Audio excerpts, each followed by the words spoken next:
Well then. Yo! We're live. We're live. We're on Italian time, allegedly. Blame me. No, it was Nick's fault, it too. It was me. I'm having an Italian-style Pilsner, though, for you, Nick. Oh. Ooh. Yeah. Elsewhere Brewing, right there. Ah. I am investing in dihydrogen oxide since we are a nighttime show. All right. I've had my soda today, so night side is a part of 2022. One of the New Year's resolutions is to go this route at night. So we are in the overachieving H2O section of the program right here. Okay. So it's less soda, fewer calories. That's the game plan. That is the game plan, yes. Okay. Especially since we have our yearly physical coming up in a couple of weeks, and so we'll see what happens there. Now, John. Yes. The object is not to temporarily. Oh, I know. Change. I know. So the doctor gives you the green light. It's to. No, I know. Yeah. Okay. All right. Well, considering that last time, get this. Last time I had a physical. Young physician's assistant, fresh out of med school, was the one who was doing all of the preliminary stuff. Uh-huh. And you sit there, you take the blood work, and you do all of the blood pressure and all that kind of stuff. So he looks at my body mass index, and Nick, I'm going to let you finish that particular sip before I give you the punchline. Go ahead. He looks at all my numbers, and he goes, "You like to eat, don't you?" So bedside manner for this dude was not present. Hello.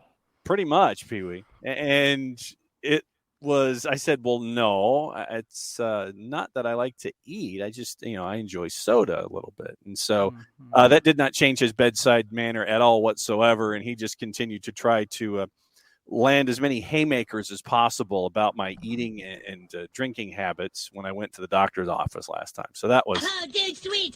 Yeah, pretty much, Cartman. Yeah, that was pretty much the entire run last time that I had my yearly physical. So it was great. So we'll see what happens this time around. Did you keep the doctor? Mm-hmm. Oh, I kept the doctor. It's just that I think that this particular physician's assistant was like in his 6-month residency, so I knew I was only going to see him this one time. No. And so I have not seen him since. But yeah, I since I got the 2x4 between the eyes last time, I was like, oh, okay.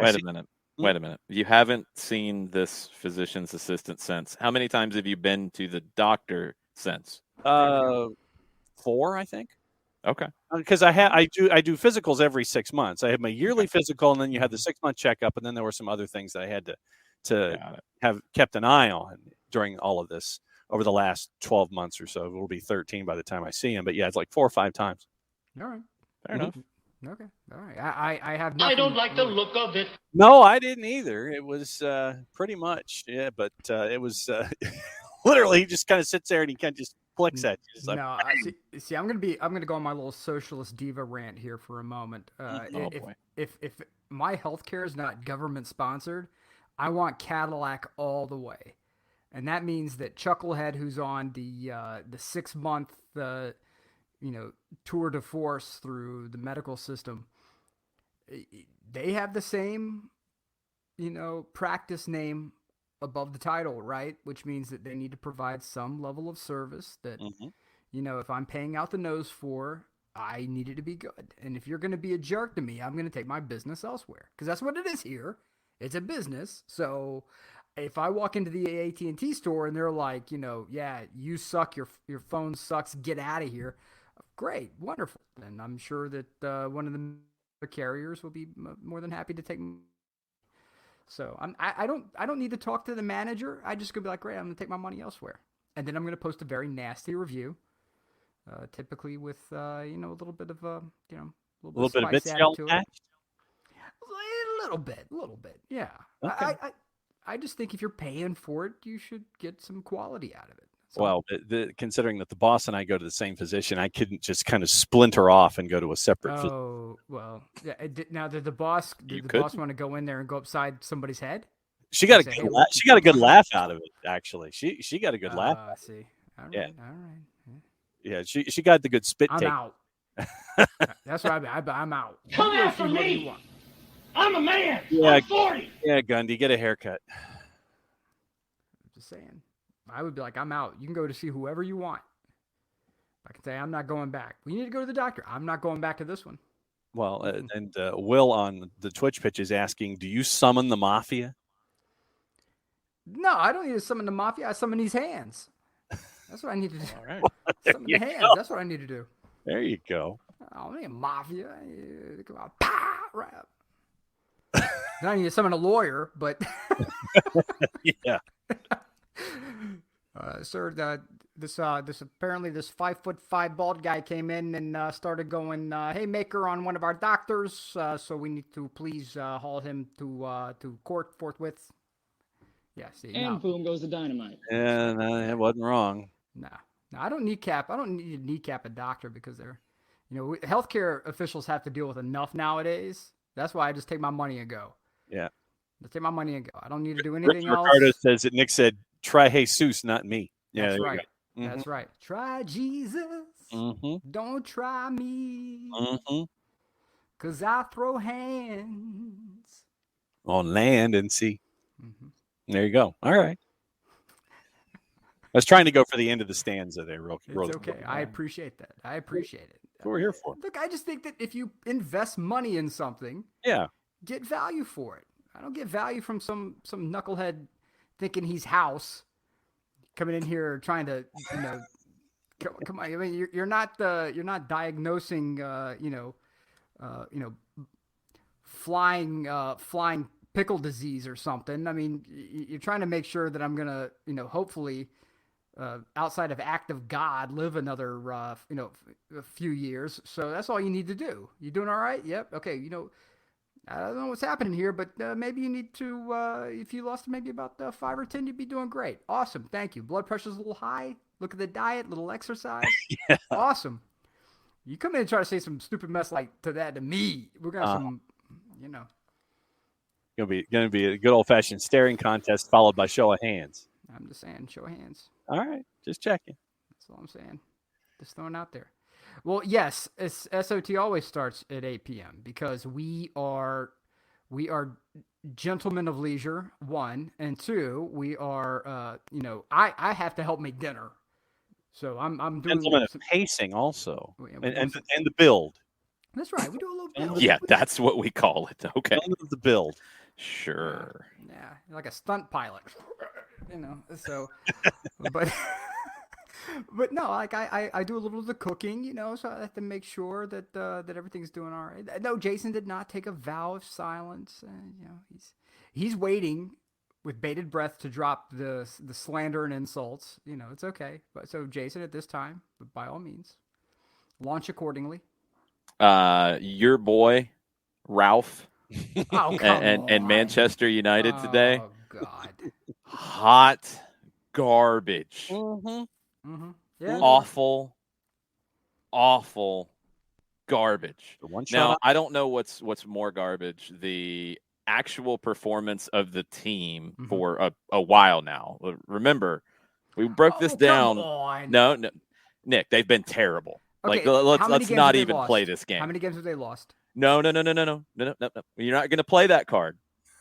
I didn't say they haven't gotten results. Okay. I said they've been terrible. By your Remember- standard, okay. All right. No, we went through this Mm-hmm. when he was hired. Easy grid. Really easy schedule. Really Okay. easy schedule. They've Okay. been bad. They look like a team that doesn't really know what the manager's wanting, or they're a team that is not committed to what they're being asked to do. And that's Right. any which way. No, I'll give you that. Yeah, any which way. Like, they're not playing fast. Okay. The heck was They're that? not, I don't know who that was. They're not playing quick. They're not pressing in any kind of a dangerous manner. No, they're not. They are just toothless. Yes. It's garbage. Yes. And look, they're in the midst of COVID issues, and they missed training time, and now it's festive fixtures, and it's the third game of festive fixtures, so they're probably gassed. But They got played off the park by Wolves at Old Trafford. They were lucky to get anything out of the Newcastle game. They're not very good. And They look, got a couple of opportunities on goal. I wouldn't say they exactly got played out of the park. They got played off the park, Nick. A couple opportunities on goal for Manchester United against Wolves. Come on now. Right. They're just not very good. That doesn't mean Ralf Rangnick's a bad coach. That doesn't mean any of that. It means right now it's not working. No, it's not. And this was my biggest question coming into this is he's obviously somebody who knows the game and has very strong beliefs about what he wants to do. I never felt like that fit with Manchester United. I never felt like that fit the club's culture. I never felt like that fit the roster, and I never felt like that fit the current situation. And all of those, whether you got strong principles and a strong philosophy, and that's what you're going to do, and everybody else be damned, at some point when you're at a club like this, this is not a lower tier Bundesliga team on the rise that if they finish anywhere from 6th to 14th, it doesn't matter. This is a club with big expectations, and you got to figure out a way to get better performances and better results. Are they, Are they what? A club with big expectations right now? Yeah, come on, man. They're absolutely a club with big expectations. Look at their roster. Look at how much money they've spent. No. Hold on. No. Okay. You cannot sit here and tell me that Manchester United as a fan base, as a club, as a board, as an ownership, all of it, every single bit of it. You can take it all. I don't care. You can't sit here and tell me that they don't have expectations to beat Wolves at Old Trafford. Yeah. Come on. No. It's a project. But this is a project that was a bad idea to begin with. No, a bad idea in your opinion. Okay. That's fine. It's not going to work. I said he's going to be out in 365 days. Clock's ticking. He's going to be gone. This thing's a joke. No, okay. I completely disagree with this. He doesn't fit the club. Okay, hold on. He doesn't fit the club. All right. So here's the thing. Who have they had so far who's fit the club? Since Sir Alex Ferguson that has nothing to do with this. No. Hold on. That has zero to do with this. Ole fit the club, and he got him second. There's no way Ralf finishes second the way this team's playing right now. No, because what he has right now is a team of players who do not fit the system. Ralf is a lot of things. He's not stupid, and Ralf was sitting around collecting paychecks, pretty fat paychecks, to do nothing other than do coaching seminars online. No, he was at Moscow. He was a sporting director there. Remember, they had to get him out of his contract. He was getting paid to do pretty much nothing. Oh, basically, yeah. It was a stupid deal on their part, too. Yeah. Well, okay. So, look, I know you don't like the man's coaching philosophy. I understand this. No, I don't. But that's not my point. But my point is that Manchester United has appointed a few individuals since Sir Alex Ferguson walked out of that club. And they are no closer to changing their fortunes than they have been at any point since Sir Alex Ferguson left. They fired the one guy who seemed to provide a sense of stability in Ole Gunnar Solskjaer. It was time. They said, okay, it's time. You're out. That's okay. You elected not to go after Antonio Conte. That's fine. That's your thing. And why would you say I'm not going after Antonio Conte and hire Ralf Rangnick unless you want transformative change? There's something, because I'm not privy to the board discussions. I don't know what it was, but I can tell you this. You're not hiring Ralf Rangnick, and Ralf Rangnick would not take this job unless he made sure every damn person there understood the transformative nature of what he was trying to accomplish. And this is not... What's he going to transform them into? He's going to flush out a lot of the high salary players, and he's going to bring in a lot of youth who will culturally buy into this system. How's he going to flush them out? Because a lot of those players are players who still have name value. Okay, so they're going to play like crap, and then he's going to sell them for good money, but then not spend it. Like I don't understand the move here. Because it's not a matter of. If you look at what Milan did, I use Milan as the example. They could have sold Donnarumma. They didn't. They could have sold Kessie. More than likely, they're not going to. They're going to let these guys walk. As contracts expire, they're going to let them go.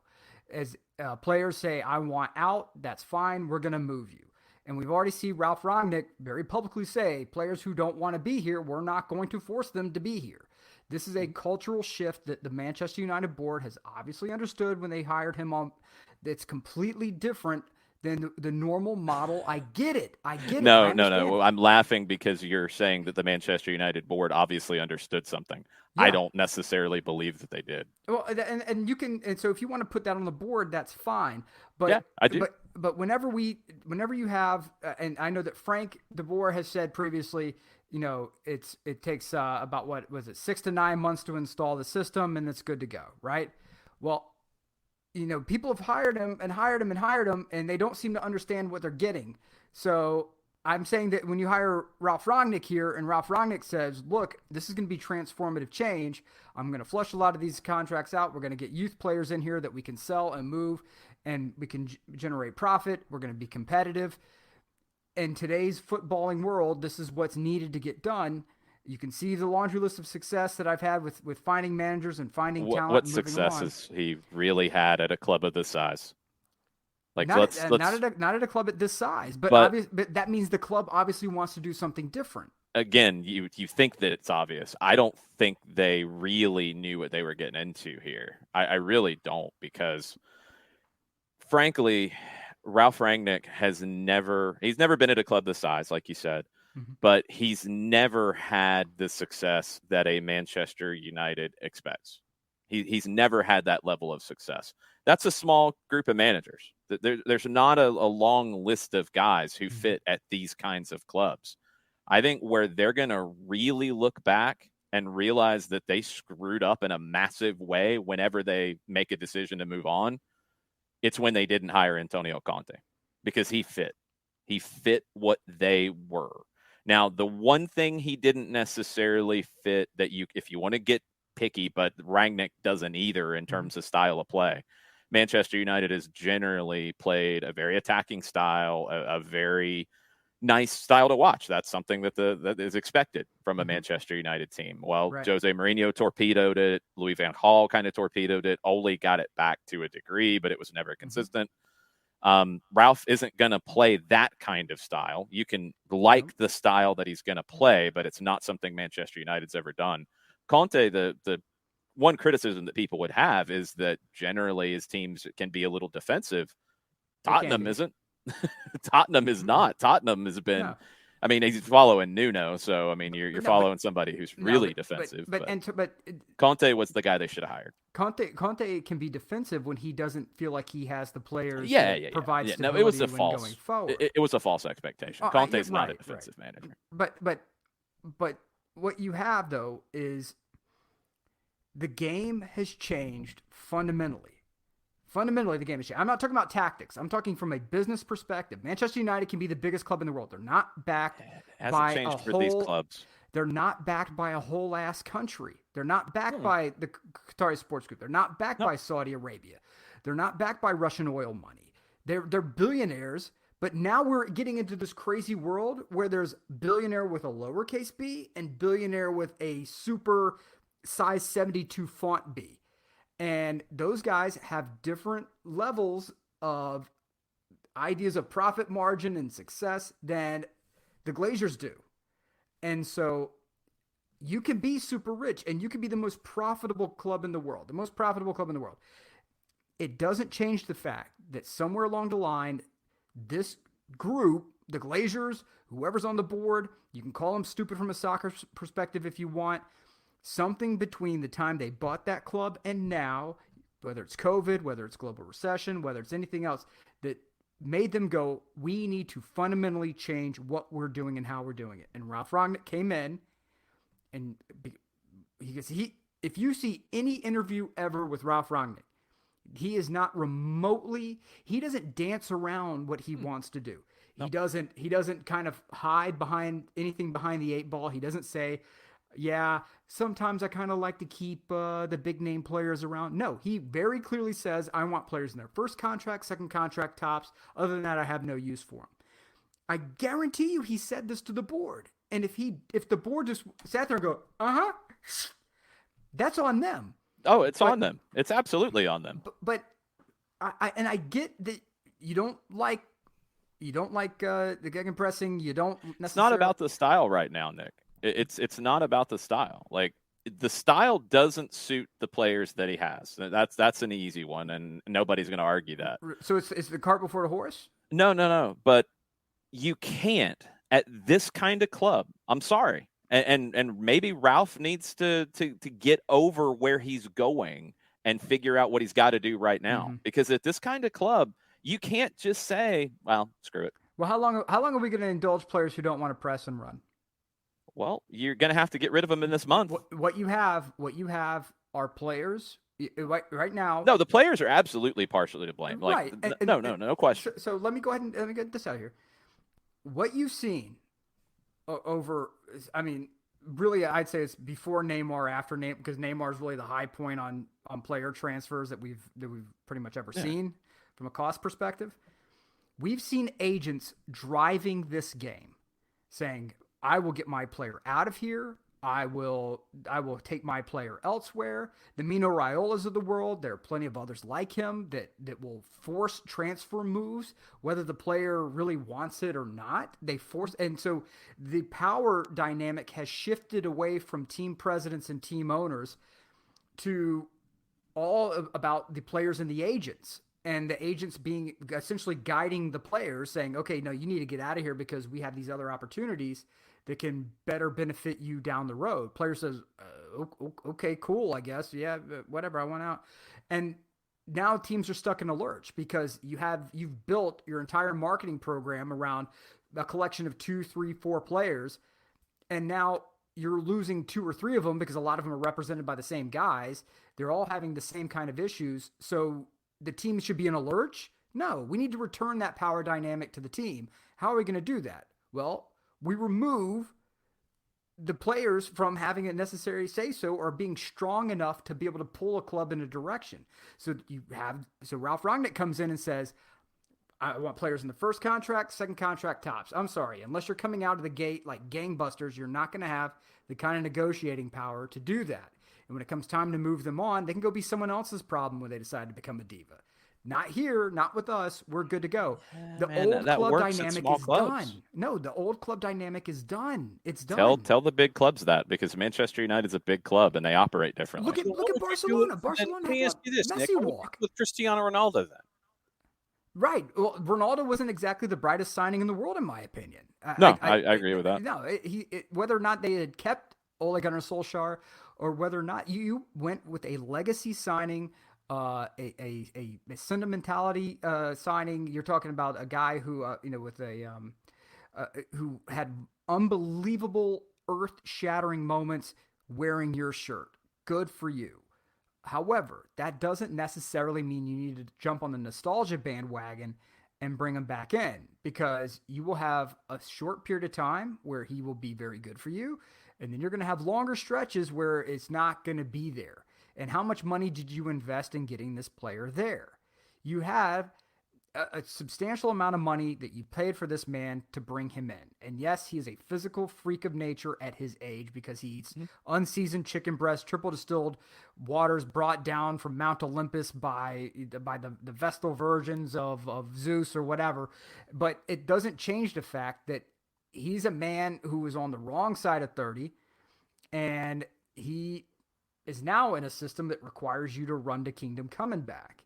So you have to make a choice somewhere, and that is either we get a manager for these players, or we get a manager who is going to say, "Forget who I have. I'm going to figure out how to get everything back in alignment with us from a revenue perspective, and we're going to be competitive in the process." And right now, so far, should they have lost to Wolves? No, they should not have lost to Wolves.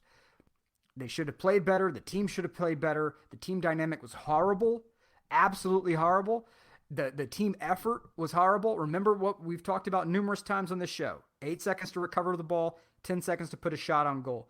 And I'm talking about even when they recovered the ball at the half line, you're talking about 15, 20, 30 seconds to get the ball down within the 18. That is disastrous for this system. You're playing with fire when you do that. And I don't think that it's too far to say, it's not black helicopters to say, maybe the players are not stupid and know this, and they're okay. Yeah, sure, we'll go back and forth a little bit here because we're going to do things our way anyway. It looks like there's a power struggle taking place right now between the players on the field and management, and Ralf is probably going to win because he's going to tell this board, I have metrics. That's the problem I have. I'll explain it really easily. When you look at some of these players, even the players who've been at Manchester United for a while and what they've accomplished, what has Ralf accomplished that he should be winning that argument, forcing a style that doesn't suit the roster, torpedoing a chance to get into Champions League for next year? Why should he win that argument? Like, outside of the fact that he got hired, because like it's like when you have someone who comes in, it's like whenever you know that you need help financially and you get a financial advisor and the financial advisor says, you guys have been doing a lot of really dumb things with your money and it's time for you to radically change things. Yeah, but Nick, the player, I'm talking about the players. No, but the player contracts are assets that I'm not spent money on. No, Nick. I'm not talking about the contracts of the business. The manager also has a responsibility. Yes. To deliver results. Yep. Which I'm sure they told him, like, yeah, you're going to need to get into Champions League. Yes, you're going to need to perform. Yeah. And if you are so, I think, close-minded about the way to play, and you won't adjust based off what you have to work with, because you're not getting rid of Cristiano Ronaldo, Bruno Fernandes. You're not getting rid of these guys in January. So you're not doing anything to build a team that can play better, can not draw with Newcastle, can barely beat Norwich, can lose to Wolves. Like, those are 3 bad results. I mean, they beat Burnley, who hadn't played in 18 days. Good for them. But you have to get something out of this. And it's on the manager to not be so close-minded right now. Because right now, he can't go and sell everybody he wants and play a bunch of kids. Like, that's not on the cards right now. Like, that's unsustainable, though. You see that, right? It's not about sustainability right now. You can make those changes in the summer. You can make those moves when you can sell guys. You can make those moves when you have a full preseason. You've got to get something out of this season. And if he torpedoes it, he's not going to be there next season. But it's on the board to come into the. It's on the board. It's going to be on the board to fire him. No, it's not. It's going to be on the board. It's going to be on the board to fire him. It's going to be on the board to go to the players and say, "This guy's not going anywhere. This guy's not going anywhere. This is the business we've chosen. Either get on board or feel free to hand in your transfer request, and we'll handle it." I wish it was that easy, man. It's just not. Because it really is. It's not, though. It doesn't happen. It is. It depends on what your. Tell me a place where that's happened. It needs to start happening. Ajax moves their players on, no problem. They say, look, here's the style we play. If we bring you in, it doesn't work. As close-minded as this. They're not. Ajax depends upon the manager. No. Of course, there are managers who are close-minded, like Ralf, about whatever they want to do. Okay, so if you play at Leeds and you're not doing the work and you're a quality player, but Nick, Bielsa's going to be like, get off my field, and you're going to be like, and okay. Bielsa's very similar to Ralf in that he's probably the kind of manager for a mid-table or lower-table team, and not a manager for a major club, and that's fine. And that's completely fine. There are managers who thrive in those situations, or like guys at Ajax who don't do better than their time at Ajax because they're dominant. But for the past year, on this show and on so many other shows, Manchester United has been killed for their player transfer strategy because they were throwing poop at a wall. Okay, so how long do you continue allowing these bad signings to just exist and say, okay, and chase off one manager, 2 managers, 3 managers? Of course. For what? They should have hired Conte. They should have hired somebody who can win at this level. I don't think Ralf can win at this level. He never has. He never has. Okay, you're roboting. I'm roboting? Yeah, you're roboting. Okay, Ralf, I have no idea why I'm roboting. The Germans have hacked your feed, sir. But I mean, Nick, what you're proposing, if I'm understanding you correctly, what you're proposing is basically Ralf Rangnick is driving a figurative bus down the road. Yep. and he slams on the brakes, and whoever's not wearing their seatbelt is in trouble. Whoever's wearing their seatbelt gets to continue on the journey. Whoever's not wearing their seatbelt ends up, leaving the bus. That's what you're proposing, basically. It's like and for a team in Manchester United that really is chasing after fourth in the Premier League right now. Right. You're proposing that systemic change is going to happen with this roster, and it's probably going to start the way that Rangnick wants to bring in some of his guys. You're going to see some of that in this January window, I would imagine. Yes. And you're going to continue to see who wants to be a part of this, who doesn't want to be a part of this. Yep. Even if it's big names be damned. I mean, right. Cavani. Yep. I mean, Cavani's on the north end of 30. Right. So in your mind, this is on the job. Literally, this is an on the job audition for these guys. Who's with me? Who's against me? Who's staying? Who's going? That's what you're proposing that this is, as you're supposed to be chasing for fourth. Yep. Yet right now, a lot of the guys there don't seem to be grasping or don't want to participate in the reindeer game that Rangnick is playing right now. Well, okay, so you're Manchester United. You get fourth. You go to Champions League.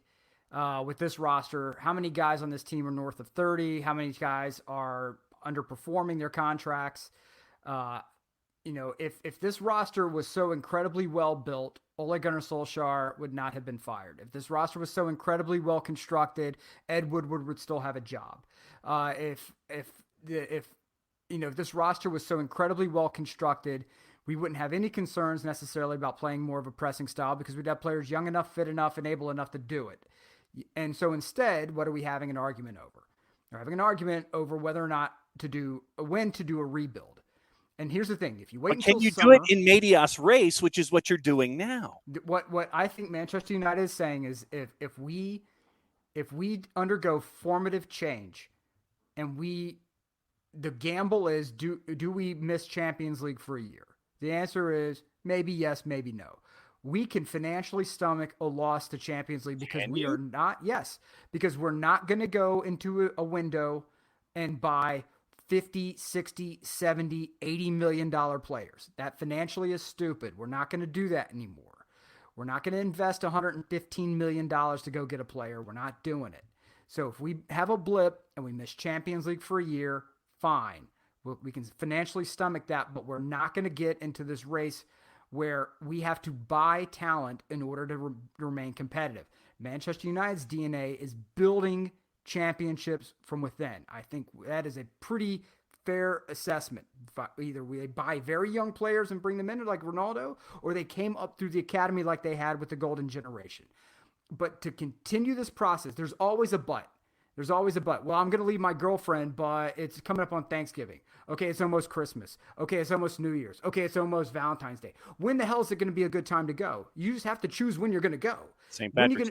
When are you going to? There you go. That's a good one. When do you want to do a rebuild? Do you want to do a rebuild now and have to stomach it slowly, get these players out in the January window, maybe get one or two cheap Rangnick signings in there, and then what?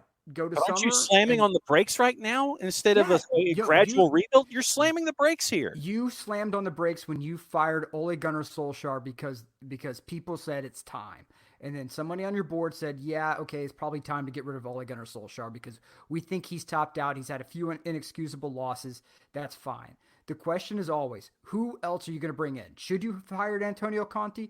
Okay, great. But you're still going to be stuck in the cycle of where Antonio Conte comes to you and says, I need player X, Y, and Z. And each of these players are going to cost about 60 to 80 million euro.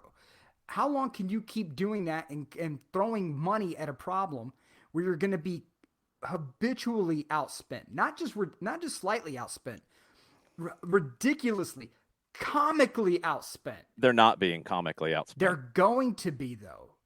They're going to be. Well, PSG, then everybody is. You're right. Everybody is. Yes, because PSG can do it.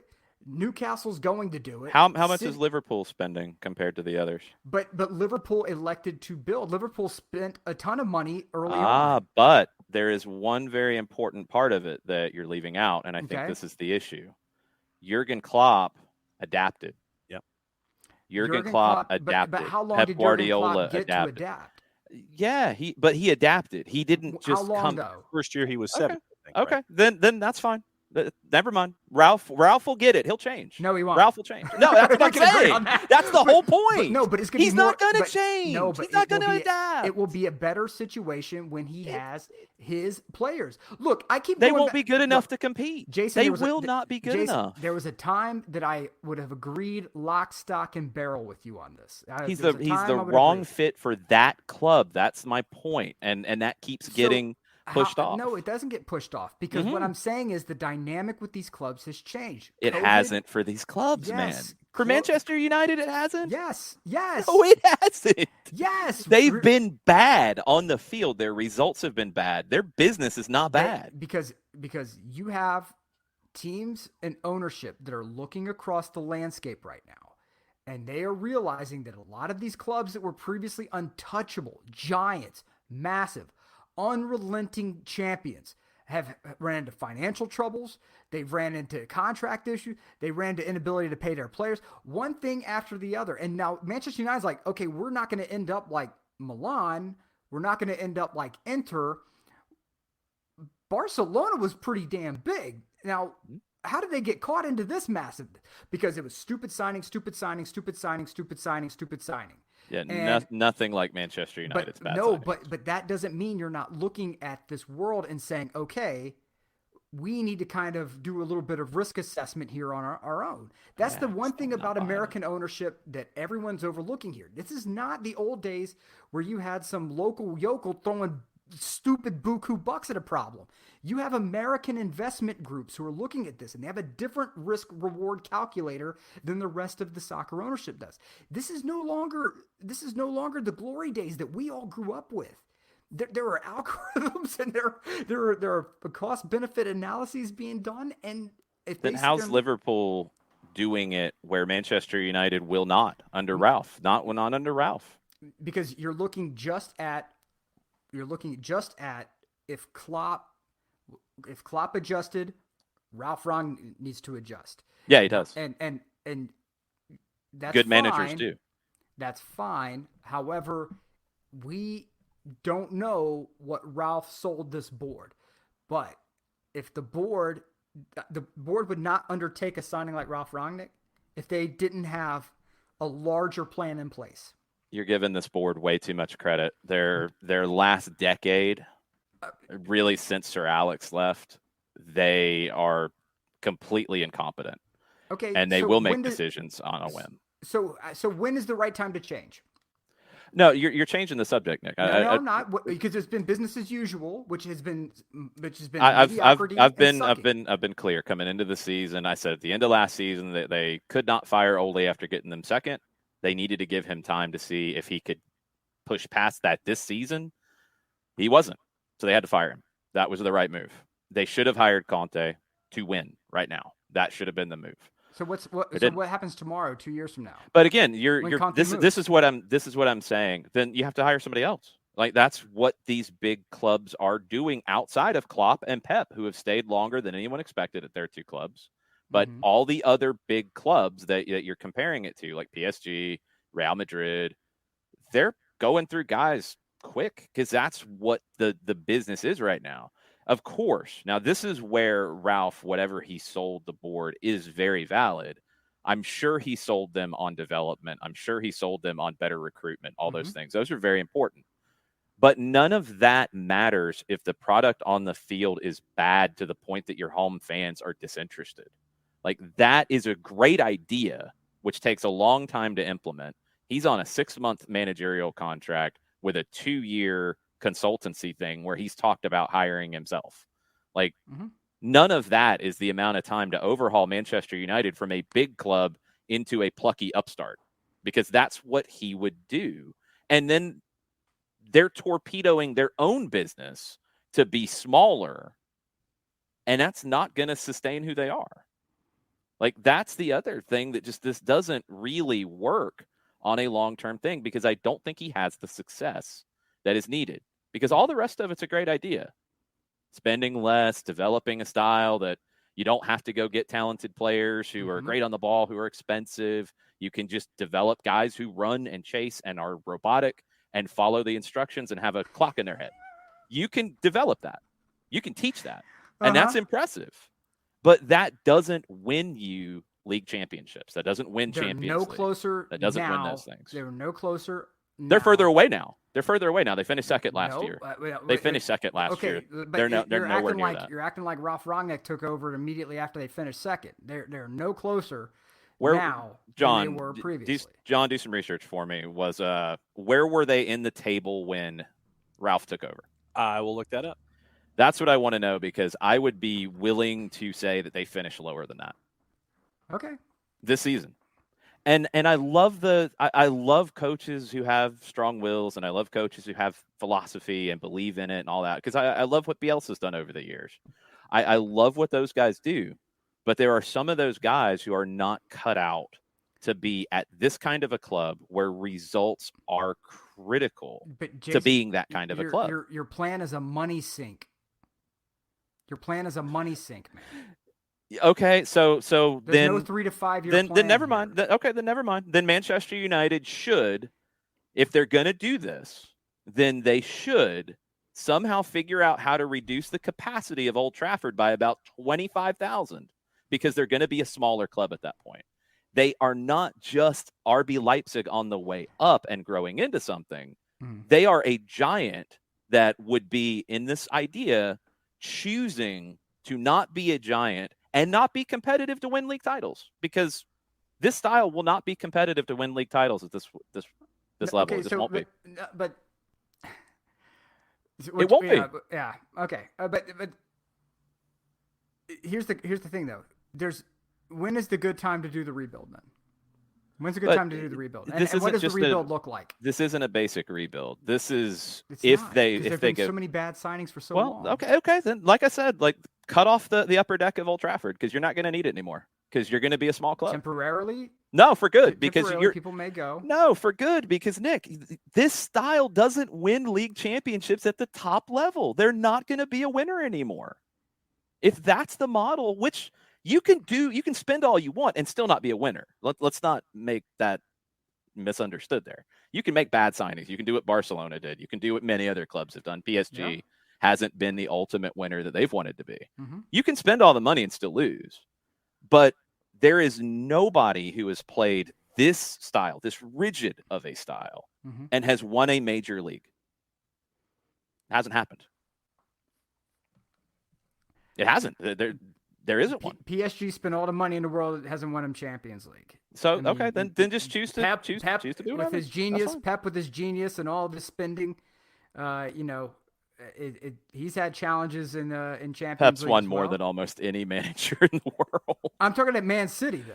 And Champions League's a crapshoot. It's not going to be. You're not going to base the ultimate success on Champions League, where you get a bad draw or get a red card. It's league titles. But if you're looking at this, in totality, right? The object, you want to win the league, great. You really want to get in the Champions League, 'cause that's where the money is, right? At the end of the day, Manchester United, as I said it when you were going robotic and you dropped off, I don't know if you heard me. If the roster was so good, why isn't Ed Woodward still there? If the roster was so good, why have they cycled through so many damn managers? I give up. I give up. Business. I give up, because where this has turned is now not here in spending and being a big club and going out and being aggressive and getting your Bruno Fernandes's and I don't think they're that Cristiano big of Ronaldo. a club anymore, comparatively speaking. Revenues they are, business they are. They 100% are. Right. It's not even a question. They are, but they've realized they're never going to be able to outspend what's over the horizon. I don't think they have. I don't think that's the anyway. Let me finish this point, because we've talked about this way too long. There is an in between. I think we have to understand that. And honestly, Manchester United needs to get over themselves and look at what Liverpool's done, because I agree with that. Because they found a middle ground of, we're not going to spend crazy money. We will spend to keep guys once we start winning and once we start bringing in more money, but we're not going to go out and be in the Erling Haaland sweepstakes or whatever the equivalent was 3-4 years ago.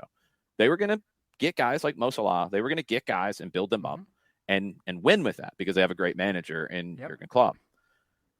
There is a middle ground between trying to spend like your PSGs and your Real Madrids and your Cities and your Chelseas, and being a club that is trying to be like a small club punching above their weight. There is a place in the middle where you spend intelligently, you go out and make good purchases. You're going to have to get some people to do that, and they frankly have not done that.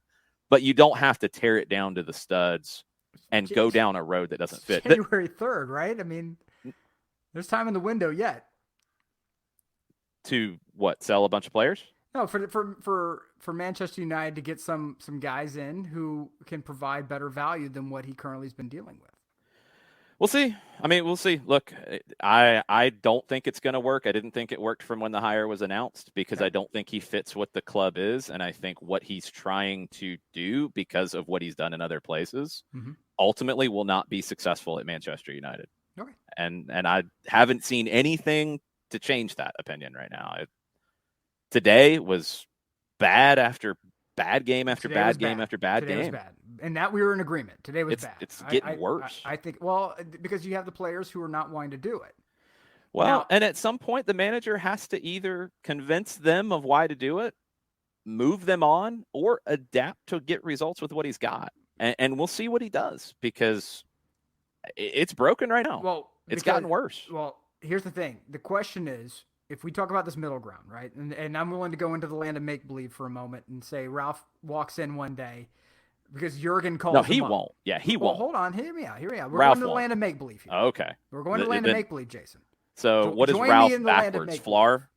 Okay, no. Flar might do something different. Flar, Ralf ain't doing anything different. So here's the thing. Let's say that that Tommy Tuchel and Jurgen Klopp are having, a Zoom call, amongst Germans, and they're saying, look, our boy Ralf, man, he's in a bad way.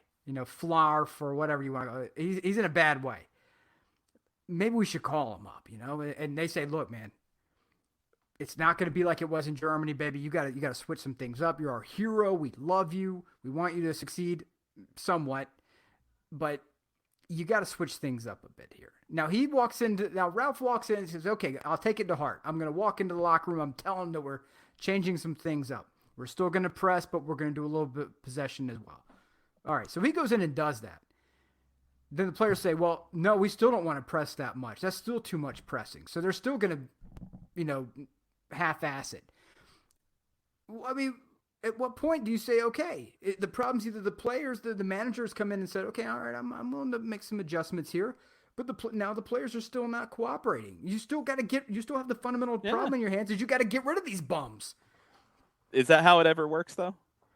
It needs to be. That's how it used to be. But is that how it ever works in any sport? That's how it used to be. When did it used to be that way? Come on now. Oh, come on! Look, the 80s, the early 90s, you had players who would try to rise up, and then the management would be like, "Yeah, get out of here." The difference is the managers that were able to do that had more credibility than Ralf does. Well, the managers have more credibility because the credit came from somewhere, and because they'd won things. Because the credit won. came from the board. Not because they'd won. Okay. You're telling me that there's no organization that looked at what Ralf did with RB Leipzig and how they went from a multi-million-dollar business to a multi-billion-dollar business and said, we don't want to replicate that? That's not credibility. That's not credit. We can't just look at Not a club of the size of Manchester United, no. All right. You and I. It's the biggest place he's been. It's you and I can agree to disagree on this. I am of the mindset that the one thing that history has borne out, especially in this time of pandemic, is that the rich people love getting richer. Whatever puts more money in the pockets and makes things in the bank account look nice and wonderful on their end, because keep in mind, Manchester United is a publicly traded company. Mm-hmm. They do earnings, they do shareholder calls, they do all this mess. Now, they love money. And I think that it's not just results on the field anymore. I think it is what does the bank account look like at the end of the day. And that did not get left out of Ralf Rangnick's presentation to the board. I can promise you that. No, that was a selling point, but more than absolutely. Because it's not on the results, but it ultimately, this is a results business, and we know that it is. It is, and he's got to do something he's never done, which is adapt.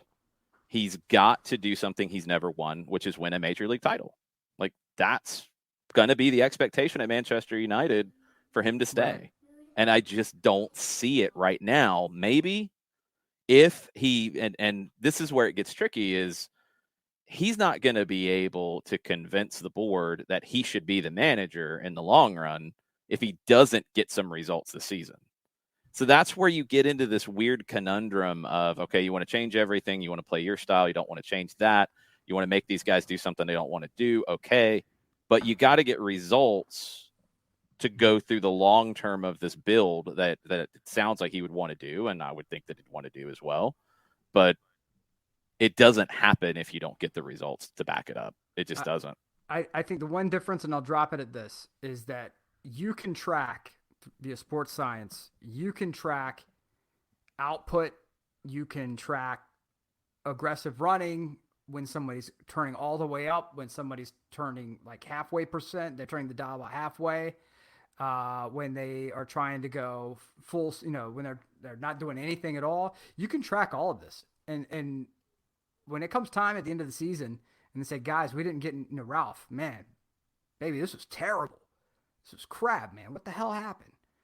And he could show up and go, look, player X, 50% running. Player Y, 50% running. 50% running. And he can sit there and he'll have all these metrics to say, this system, as I told you, requires full maximum output, and your investment in players that the old regimes have put forward have not paid out. They're not working. Get them out of here, and let's get guys who are cheaper, harder working, and these results will turn around. That's why I don't think it's going to be 365 days, man. I think it's going to be, he's going to get his full 2 years. And then if the as a manager, even if the results aren't there, even if they don't finish no way. I think so. I don't think he's the manager. Who are you going to get? You're back to the same question. No, I know. Before, You're back to the same issue. I completely. You're probably going to get Pochettino at that point, which is not necessarily a whole lot better. But Pochettino has done things that Ralf has never done. He's got more of a track record. He's probably going to get more respect from the locker room. Like, that is an issue.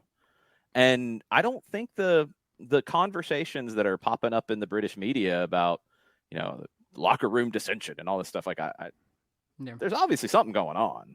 No, I agree with that. No, we look. They got to fix it. I am Captain Black Helicopters. Yeah, there's obviously something going on. I agree with you on that. They got to fix it. And it's for those who are new to the show, Ollie. I do think that if he were so inclined, Zidane would have been a great hire. And I think he's the one person who would have had total cachet to walk in and be able to say, I don't care what you've done in the damn past. We're playing my way or the highway. And then here's the line of trophies behind me to validate. I don't think he wants it. I think he doesn't the want French national team. Yeah. And then he's looking at the beach. So if you're tuning into the show for the first time, thank you, one, for tuning in. Two, a lot of times we are in agreement about a great many things. The one thing that you'll find that we are not in agreement about is one Mr. Ralf Rangnick, where I am a huge fan of Ralf, and Jason not so much, and John is Switzerland down there, kind of. John's trying to make sure that the points of view are expressed here, and if I have a question about one way or the other, then I'm going to ask it. Right. Considering the current context of the situation. Oh, Jason, to answer your question, they were 8th, 5 points out of 4th, 12 behind the leaders when Rangnick took. What was their points per game? Because I think ultimately that's where it's going to be different. Okay, so you're going to have me dig that up. Don't worry about it. Okay, 8th is the bar. Right now they're 7th. Yeah. They still have a comfortable schedule for a little while until you get into that Champions League game. Tottenham's playing better. Arsenal's playing much better in 4th. Wolves is in 8th and they beat you. So what did Arsenal do though? What do you mean? Arsenal blew everything up, right? Yeah, it doesn't. There's they nothing invested time. Yeah, Nick. There's nothing that compares to Ralf though. Like, we can go through and say, Arsenal, what did? No. I'm talking about Ralf. Okay. Mikel Arteta doesn't play a rigid style that only fits a small kind of player profile. That's going to ultimately be the issue. Is you're going to get stuck with. I think Ralf fits a larger player profile than any of the other larger possession-based systems do. Mm. There are far more players out there who are athletic and not exactly pillow feet than there are wonderfully skilled, gifted, dynamic ball handlers with skill and verve. I mean, it's far easier to source those athletic guys than it is anything else, which is why you don't like it. I understand. No, that's fine. Just make sure when one of those guys wins a league title, wins a Champions League with their individual great performance, make sure I know about it. Okay, I will. Because anyway, you can't tell me nothing anyway because my daughter brought me hot chocolate. That's fine. That's fine. I'm drinking Italian Pilsner with my space camp. My U.S. Space Space with and your Rocket monogrammed full named mug. We'll see what happens with Ralph. They can't be losing to Wolves. We will. Look, one of us is going to be right and one of us is going to be wrong. That's how anything is. It's just this is going to be a big storyline. Like we've talked about with some of these different clubs that are doing these overhauls right now. Barcelona under Xavi. Took a bunch of 16 and 17-year-olds, went to Mallorca, who's not very good, but found a way to win with a bunch of nobodies. And you're starting to see that identity come through a little bit there. They're going to be a very interesting watch. Now, also, you're going to have to pay attention to Mr. Laporta because he is insane. And he continually thinks that everything is good. Yeah, he's no. Laporta might need to be checked out because when he's making these proclamations at an introduction for a player, which they were able to pull it off with Ferran Torres, who, they're paying over 4 years. They don't pay till the summer. Okay, they got a little bit of a sweetheart deal from Pep and Manchester City, but you're at that presentation, which you can't register him yet. Right. He can't be registered yet because of your roster. Cannot be registered. You're hoping you're going to be able to register Dani Alves today or tomorrow because there's room you can make it work. At that press conference, Joan Laporta comes out and says, everybody in the world should get ready. We are back. The hell are you smoking, man? Look, here's I have a buddy of mine who, God bless him, I'm not going to name him here. He would max out one credit card, and then he would go and get another one that had a higher limit. And it was some kind of grand achievement. Like, I could only spend $5,000 before. I can spend 15 now at like 37% interest.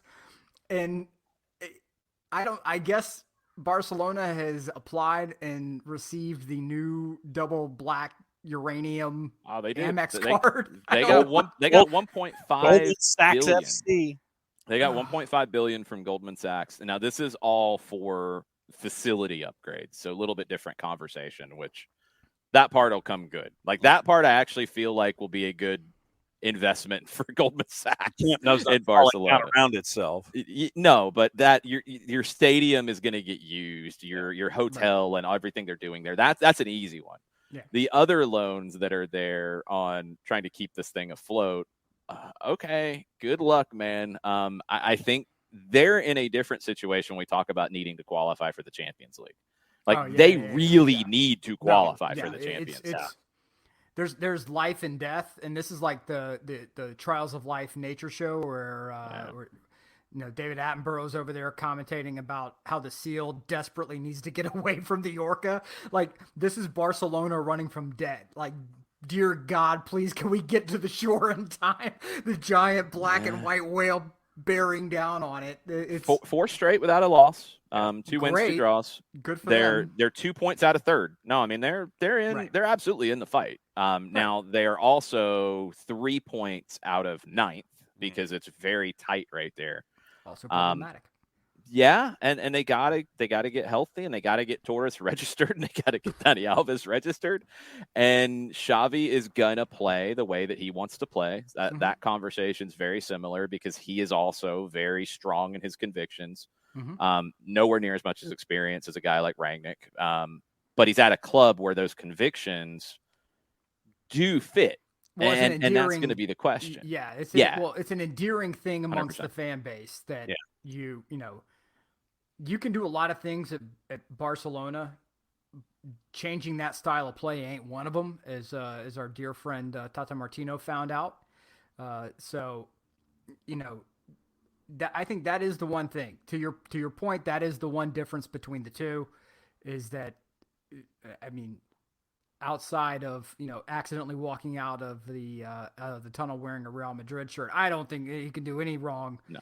As far as in the supporters' eyes, He'll get plenty of time. Yeah, because ton of time. they know he needs it too. Like, I Well, mean, hell, they can't he's- afford to fire him. I mean, he had to pay part of his own money to get out of the contract in, you know, in the Middle East. So, I mean, come on, you gotta. But I mean, they also know that They're gonna be they hiring me need next. they need him to teach these young kids, because they're going to have to rely on young kids, They're gonna have because to, they have to get that DNA right, because it's been a little off. I mean, he even said that with some of the players that are there. He's like, these guys aren't like Barcelona players, like I know. No, but So- and that's what we talked about with when we were. And I'm not bringing it back up, but The R word. yeah, no, I'm not, we've moved beyond that subject. But when when we were having that conversation and we were talking about throwing poop at a wall, it's like with Barcelona for so long, we've always talked about on this show, and for those who've come in here new, we've talked about several times, whenever that period of time when Pep was at Barcelona, Mourinho was at Real Madrid, and they had Clasico, like back to back to back for like, what was it, like 3 weeks straight? They had to go against each other. It was like, I think it was actually crazier than that. I want to say it was like 4 games in 2.5 weeks, Right. because you had I think the Copa del Rey semi, or no, you had, Copa del Rey semi, a league game, and a Champions League. Yep. Home and away. I mean, it was insane to the point that like Pep lost it in a press conference, and he finally came in and just went off on Mourinho. Yeah. And he doesn't do that. No, he doesn't do that. And you know, we've seen reports that even Mourinho got paranoid. He 100% did. Yeah, and how that rivalry fundamentally changed those two men. Like when Pep was like, I gotta walk away. You know, I gotta walk away for a minute. And it was like, whoa, hold up. Like, this is like, you know, if you're making this man walk, how bad is this, right? It wasn't just those two men who fundamentally changed. Mourinho has never been the same after that. Pep recovered, right? Pep recovered, but Pep took a year off in New York and hung out with chess champions and went to Broadway shows, and then went to Bayern. Yeah, so Pep recovered, thank God. Jose has never been the same. Mourinho's never been the same since. But those organizations changed as well. Barcelona they got away from the model of, we're going to allow our academy in this like insane pipeline of talent that we have to replenish the ranks and play and build our way, to, no, we're going to sign superstars left, right, and center to come in here and be a part of this, like this our own Galacticos, right? Our Blaugrana Galacticos. They did what so many teams have done and screwed up. The goodness, Braves did it at the end of Chipper and Bobby Cox's run. Yep. Where you try to hang on for as long as you can, and you'll mortgage the future to try to stay on top. Yep. And you knew you had a limited amount of time with maybe the best players ever played the game. And they did everything possible to keep winning and stay on top. And that meant they had to pay more, and it got completely out of hand. Yep. But the last run they had was with the Suarez, Messi, Neymar up top, where Luis Enrique won Champions League with that group, if I'm not mistaken. And that was it. And after, the Neymar deal to PSG comes up, which is insanity, and you have to take it, they then made bad decisions to try to stay on top. Right. You had $80 million transfer sitting on the bench. Yeah, like because you were just signing guys to sign guys. Yeah. There wasn't any kind of a conversation, and you didn't have good managers, and it just there were so many things that fell apart with it. They were spinning to keep up with the Joneses, to keep their brand in the spotlight, instead of, I think they failed to recognize their brand strength in the marketplace, which was develop talent, play beautifully, and win. And it's like, no, we got to keep signing names and then, we're going to keep spending this money to do it. And once you get caught in that cycle, man, it's very, very hard to get out of it. Yeah. All right, some other news. We're going to The get into the Coutinho picks. signing is one Oh, that was that's like the Iliad and the Odyssey. I swear to God, like the whole Coutinho move. He's Odysseus. He lands on the shores of Troy. He has a good idea, right, with the Trojan horse, and then he goes home and wait a minute. No, we're gonna do a little. But then they made it even dumber when they went and spent more on Griezmann. Like that was the dumbest one because he was redundant. You didn't need him. No. Like, it's just stupid. No, but that's when it's like, okay, we want all the toys. We just want to sit there at Christmas and you're just sitting there and you're like, I want everything. It's just bad management. You could have went out and got 4 or 5 guys that actually fit your team. Yeah. But that wasn't logic at that point. You just sit there and it's like, I want him too, and you just want to grab everybody. Actually, I think I'm wrong. I think the dumbest one of the dumb was Dembele, where they completely overpaid, and now his people are delusional, like thinking that they should be paying him or going after him, treating him like Erling Haaland. Which no, you ain't Erling Haaland. Stop it, Dembele. Just stop. It's all a mess. The one for the room, I can't believe his name's escaping me. He had a transfer to Roma locked up. It was Malcolm. Malcolm. And Malcolm was. Roma's like, they're saying that you're not on the plane, buddy. Where are you? He was on a plane, just a different one. You're not on the plane in Rome. He's on a whole different plane. And what happened to him? Right? He ended up. Was he playing in Russia now? Is that I think so. Yeah. Shakhtar, yeah. I mean, so it's just absurd that you have the transfers got so out of whack for so long, where you had players who had no business being valuated at 80 plus million, who were going for that, and pitting teams against each other in the bidding wars, and then Barcelona's over there like, yeah, hold up, we're gonna wait for the highest bidder, and then we're gonna bid 20 million above that. Like, that's not who you are. Plane's leaving. It's not who you are. Like, you're way out of your league on this. And I understand you want to keep up with Real Madrid. I understand that. That's the arch nemesis. No, it's not. We all know how businesses work, right? That they're not at a board level arch nemesis. Like, they're they're coworkers. So. Yeah, especially later on, like during that really bad rivalry, it was bad across the board. Yeah, it was bad. I mean, when you got Jose Mourinho sticking his finger in the eye of Tito Villanova, like, it's past getting along at that point. Took some time for that to heal. It did.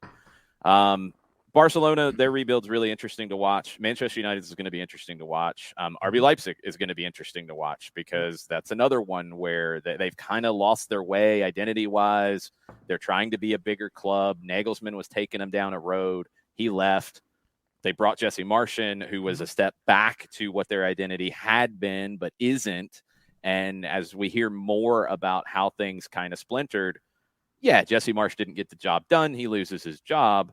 There's also questions about why was he hired? Did he fit the roster?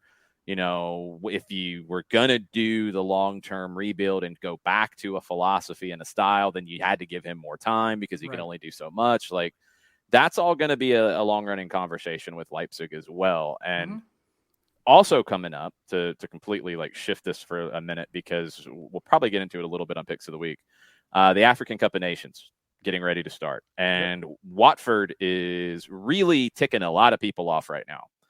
Watford, where they are in the table, because I do think this factors into what they're doing, they are in 17th. They are in the last safe spot.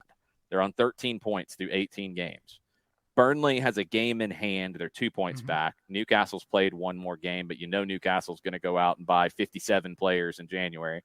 You expect they're going to be better. They're 2 points back. Norwich is only 3 points behind Watford. So they are in no way safe. They don't want to lose guys to the African Cup of Nations. They shouldn't have a choice, but they are trying to find a way to have a choice. They have they've reaffirmed it, that Ismail Assar is injured. Senegal has accused Watford of refusing to release him to the African Cup of Nations. He has been out with a knee ligament issue since November. He was named to the Senegalese squad.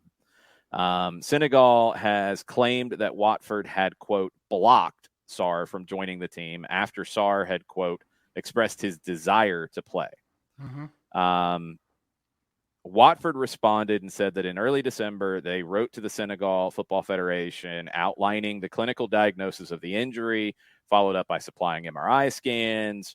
After further consultation with medical experts, we informed the Federation of Ismaila's rehabilitation process and likely time frame of recovery.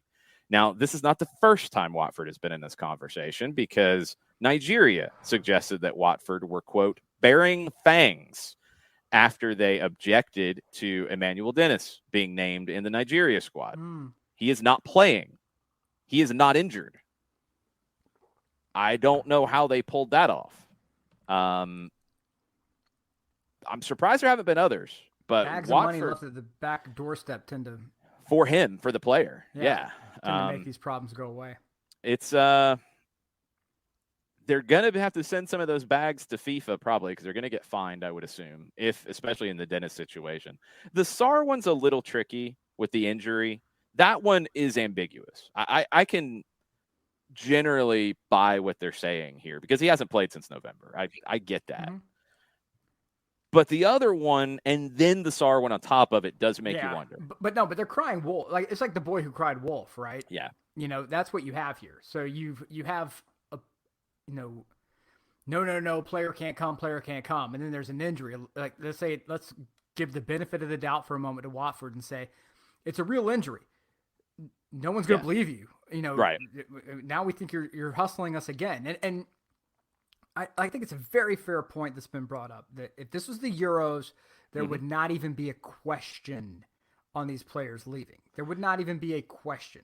Here's one thing I will say about that, and it's something that the CAF does have to do, and they did it once. They did it in 2017, where they played the AFCON in the summer, not during the club season or general club seasons, the European club seasons.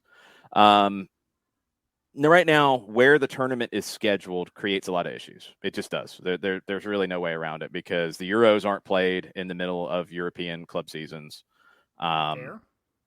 It's a fact. So, like, it gets into where you are going to have players miss league games that they wouldn't miss for the Euros. They wouldn't miss for Copa America, those kinds of things. I think the AFCON tournament does need to be in the summer going forward. They tried it. Cameroon wanted to shift it. I think that's an issue. That doesn't give you the benefit of being able to rewrite your own rules, though. Do we remember why they wanted to shift it? They wanted to shift it because of the rainy season in Cameroon. They went to 2017 to try to work both the clubs better. They went to the summer tournament in 2017 to try to not have these situations. They shifted back because Cameroon requested it because of the rainy season in Cameroon. They didn't want to do a summer tournament. They wanted to do this one. So they do need to play it in the summer where all the other continental tournaments are. But the optics are still terrible. They're horrible. The optics are terrible. You can have a very valid point, and the optics can be terrible. So, and this, yes, you have a valid point. That was something, I think here in MLS, because we're so used to various tournaments taking place during the season, that we're like, okay, cool. But yeah, there's a valid point. At the same time, the national team system needs to be respected. 100%. And Watford 100%. needs to be like, yeah, okay, it is what it is. And maybe the owner goes and says, hey, look, go look at your back stoop, and let me know what you're thinking about international duty. Hey, boss, nope, we're good to go. I think I feel a slight twinge in my quad at the moment, and I don't feel like playing at the moment. Cool, thanks. Have a great afternoon. And if that's what you have to do to get the job done, and the players compensated fairly and appropriately and under the table, then good, have at it. But I'm sorry, when you get in this situation and you already have one red flag, and now you have a second red flag event, and it's for the same tournament, we're going to point a finger. Yeah, 100%. It's going to be pointed at Watford's direction. But CAF needs to look at There's getting two it different back in. things. Like the Right. rules are what the rules are right now, and Watford shouldn't be allowed to get around them. And also, long term, the AFCON tournament needs to be in the summer where all the other tournaments are. Like I think both are true in this situation. Couple of other things before we get Jarrett Smith on the show for picks of the week. Real Madrid, they kind of were sleepwalking through their return to league play. They lost to Getafe, and they created one of the greatest quotes of all time. Quique Sanchez Flores, the manager of Getafe, when he was asked about his Uruguayan players, this is translated. He said, "What does a Uruguayan player have that Spanish players doesn't? A big pair of balls." That's what he said. El Larguero with the quote. Whew. They looked like it in that game. Yeah. They looked like it in that game. Ancelotti said he's not doubting what's going on right now. He says you always have these kind of games after the Christmas break. It's never easy. Blah, blah, blah, blah, blah. We didn't play well. Baby. Carlo. They'll be fine. They'll be fine. They'll be fine. Barcelona got their win. That was a big win for them. We've talked about that. Chelsea. Let's talk about this really quick with Romelu Lukaku and the interview he gave from 3 weeks ago. That it sounds like he went rogue and did the interview on his own. Even his people at least claimed that they didn't know what was going on. Right. The interview's in the can. Quotes start to come out. It's pretty damaging. Some of the things from Lukaku don't really make sense with what was going on when the interview was done because he was out injured.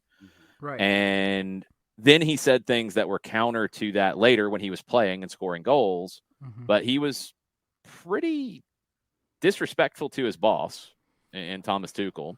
Yep. And Tuchel made the decision that was a tough one of leaving him out of the team entirely for the game with Liverpool, which was a wild 45 minutes followed by two very tired teams in the second 45. But do you think Tuchel made the right decision, John, in leaving Lukaku out of this match entirely? Absolutely. Why? And he was asked about it pre-match, and it was, and I'm paraphrasing, but basically it's too much noise around it, too much of a distraction. Yes, I know that this is a big game, but because of everything associated with it, there's just too much noise associated with it right now. So I have to put him off to the side. So I thought it was the right decision. What about you, Nick? Completely agree. Yeah, look, your boss can be a jerk, and Tommy Tuchel has been known to be a bit of a jerk. But if you are caught on a chat, and by the way, if you are at any office situation or remote and you are on your chat, that all can be monitored. That can all be monitored. The mic is always hot. The mic is always hot, baby. Always hot. And in this situation, maybe Tommy Tuchel is a jerk, but you can't badmouth your boss and expect to get treated, in a fine, warm, soft, cuddly way. And Lukaku, it looks to me like it looks to me like no one really understood what was in the works here. Well, I still want to know why Sky Sport Italia sat on it for 3 weeks. There's a reason for everything. Oh, I know. I will say this: Lukaku was beloved during his time at Inter. When he left, a lot of the fan base, they were appreciative of the fact that he brought him a trophy. They were pissed that he was bailing for the Prem. Even though the deal made sense for Inter from a money perspective, they were still pissed off that he left. But, you can't come out as a player and do this. I don't care if you love the fan base, if you love Italy, if you love playing for Inter. You can't come out when there's cameras and a microphone and pop off and say this kind of stuff. But you have to shut him down. And I see, Alex, what you're saying there, that you appreciate Tuchel's response, didn't leave him out because of discipline. Said it was too hot at the moment and he hadn't had time to talk it through. Great. He handled it a hell of a lot better than I would have. And and which is, you're not just missing one game, baby. You might be missing a few. You're going to be hanging out with the U20s for a while. And it's, if you want to be a part of this operation, I need all gears moving in the same direction. And if you're not and you want out, that's fine. But I can tell you this, Inter doesn't need him right now. Inter is doing A-OK. And they're just cooking along as well as can be. So I don't necessarily think that is this going to be something that's going to be a long-term blip? No, especially if Lukaku's people did not know he was doing this, because I'm sure they're talking to him as well, being like, you are on the verge of fumbling the bag if you screw this up. And so Lukaku, I think generally has been known to be a very good team player, has been somebody who's pulled his weight. I would, if I were in his orbit, I would simply say the mic is always hot. This is why you have people around you to have conversations like this with you before you go and get in front of a mic, even if you are passionate about something, as trying to explain to the Inter fan base where you are, your love for them. We need to run this through filters, because you are the business of Romelu Lukaku, not just the player Romelu Lukaku. And in order to preserve that business, we have to make sure that statements, I love my time at Inter, I see they're doing phenomenally well, I really wish them the best of luck, I'm always going to be watching and cheering them on. Right now we're trying to win trophies at Chelsea, and that's currently what all my energy is going toward. Yep. What's your thoughts on Tuchel? I mean, just if let's say he's a jerk and you really don't like him, what you could say is he brings a lot of new ideas to the table, things that I had not previously experienced. And, there was certainly a change of pace in that, but we're looking forward to winning trophies, baby. Mm-hmm. That's it. That's all you got to say. And then he goes off on this other thing. It's like, no. So, for anyone out there who's new in the corporate world, the mic is always hot. The chat is always monitored. HR is not your friend. So. No.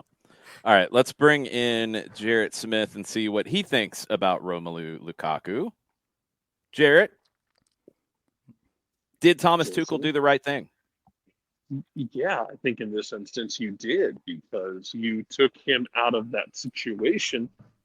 And however you want to see it, in the way I personally am seeing it, aside from all the stuff y'all have said, which most of it I agree with, you're also kind of protecting him from this, because guess who has to answer questions about it if he's a part of the game day, most likely.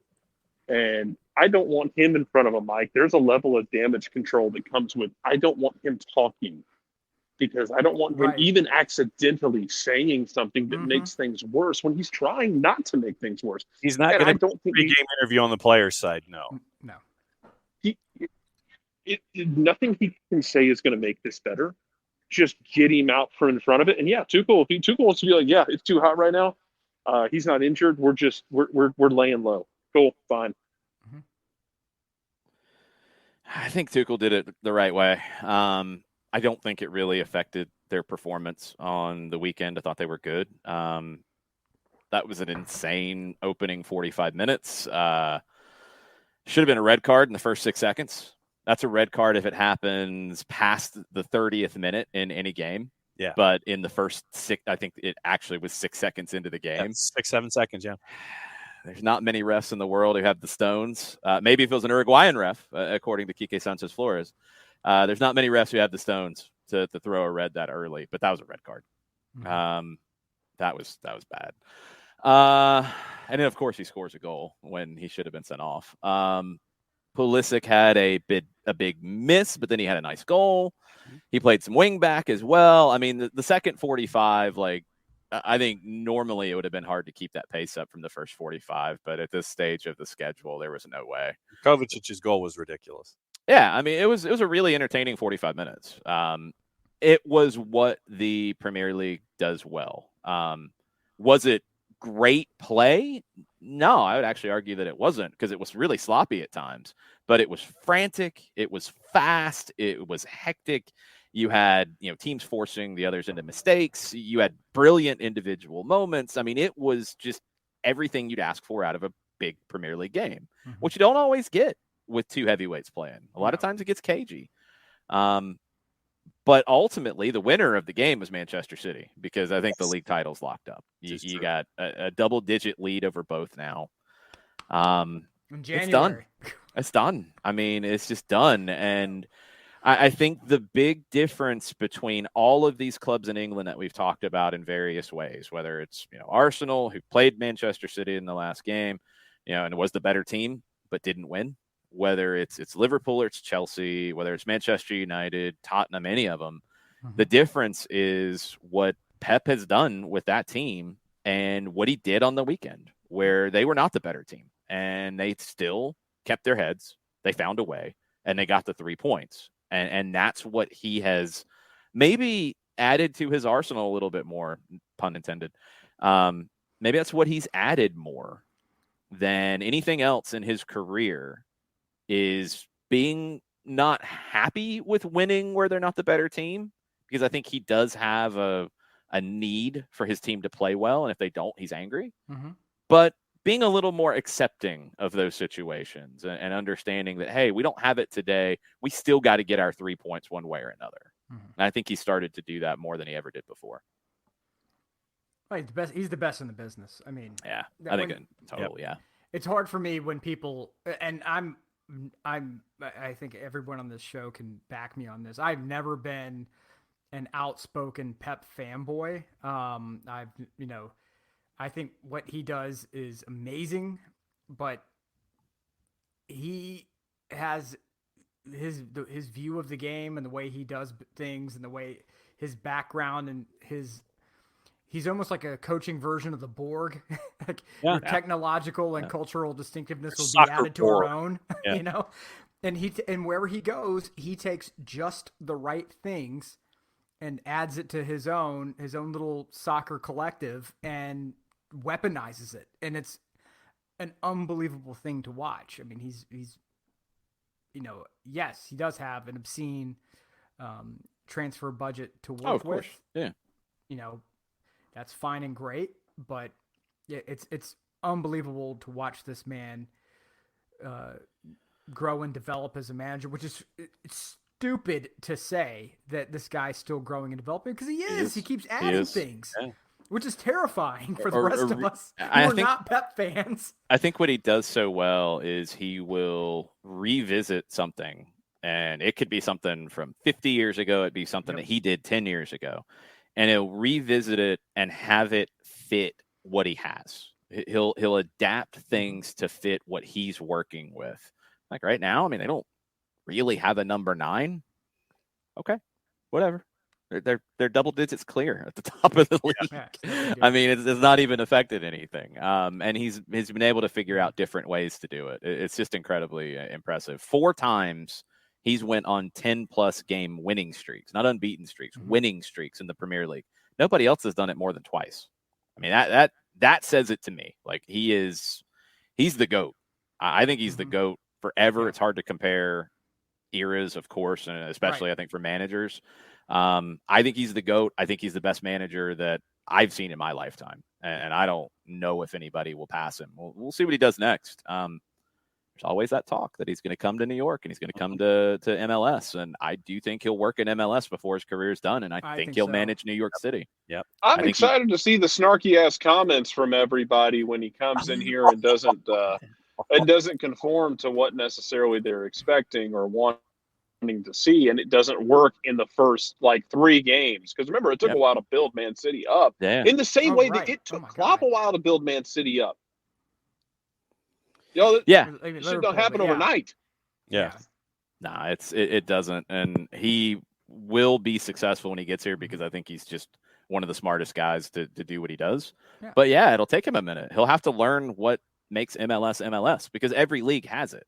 Like that's not like an MLS thing that people say because it's so different. Like every league has its quirks. Right. Every league has its personality. In Italy, historically, it was being defensive. That's not the case right now. Nope. But there's still that perception of, you got to be strong defensively. You got to do this. Okay. Spain is a little bit slower pace. The game's played a little bit differently. You've got to adapt a little bit to that. You have your teams that push it faster, but generally it's slower. It's a lot slower than England or Germany. Germany's all about transitions. What he did at Barcelona, he couldn't do that at Bayern. Like the players, you'd been speaking literally a foreign language. Like it was just a different way of playing that he had to adapt to, and then take what he does and adapt it and make it fit. And he learned from it. Same thing in the Premier League. Like that first 45 against Chelsea and Liverpool, that 45 minutes doesn't happen in Spain. It doesn't happen in many leagues in the world because of that style. MLS has its own quirks. A lot of it is down to some of the challenges with travel and climates and all of those things. And also, I think one of the biggest things that I would love to see him in that mode do is having a team that's very uneven with its roster. You know, having some incredible world-class players, or close to world-class if you want to get nitpicky, and having some guys who are, you know, low-level pros, and having to count on those guys at different points in the season. That's going to be a very interesting thing for him when he gets here. Can you imagine coming from Dartmouth? Like you're coming from like Dartmouth College or George Washington University, and now you're being coached by Pep Guardiola. Yeah. Yep. Good luck. Shut your mouth and learn. Yeah. What are the odds that he gets at some point? He just goes to Italy just to say, "I'm going to go into Scudetto just so I can have one of everything." He will. Maybe his time in Italy when he played there did not go well for a lot of different things. He got caught up in something that was eventually cleared from his record, but he got caught up in a doping situation, and he got suspended for a long time and felt like he was treated unfairly. And ultimately, when he pursued the case, I don't remember if it was a legal case or if it was like arbitration. Mm-hmm. He did win the right that he was correct. First of all, let me tell you, the Italian justice system is a very fluid thing. Yeah, I don't know if this was Fluid is an interesting word to use here. Yes. You'll get called in. You'll be called in for a crime, and you'll be called every name in the book and put on the front pages of everything. But the minute your lawyer says, "Actually, we're going to challenge this," oh yeah, all charges dropped. Have a great day. Yeah, I can't remember all the details with it, but it was a mess. So that would be one that maybe, he might skip Italy.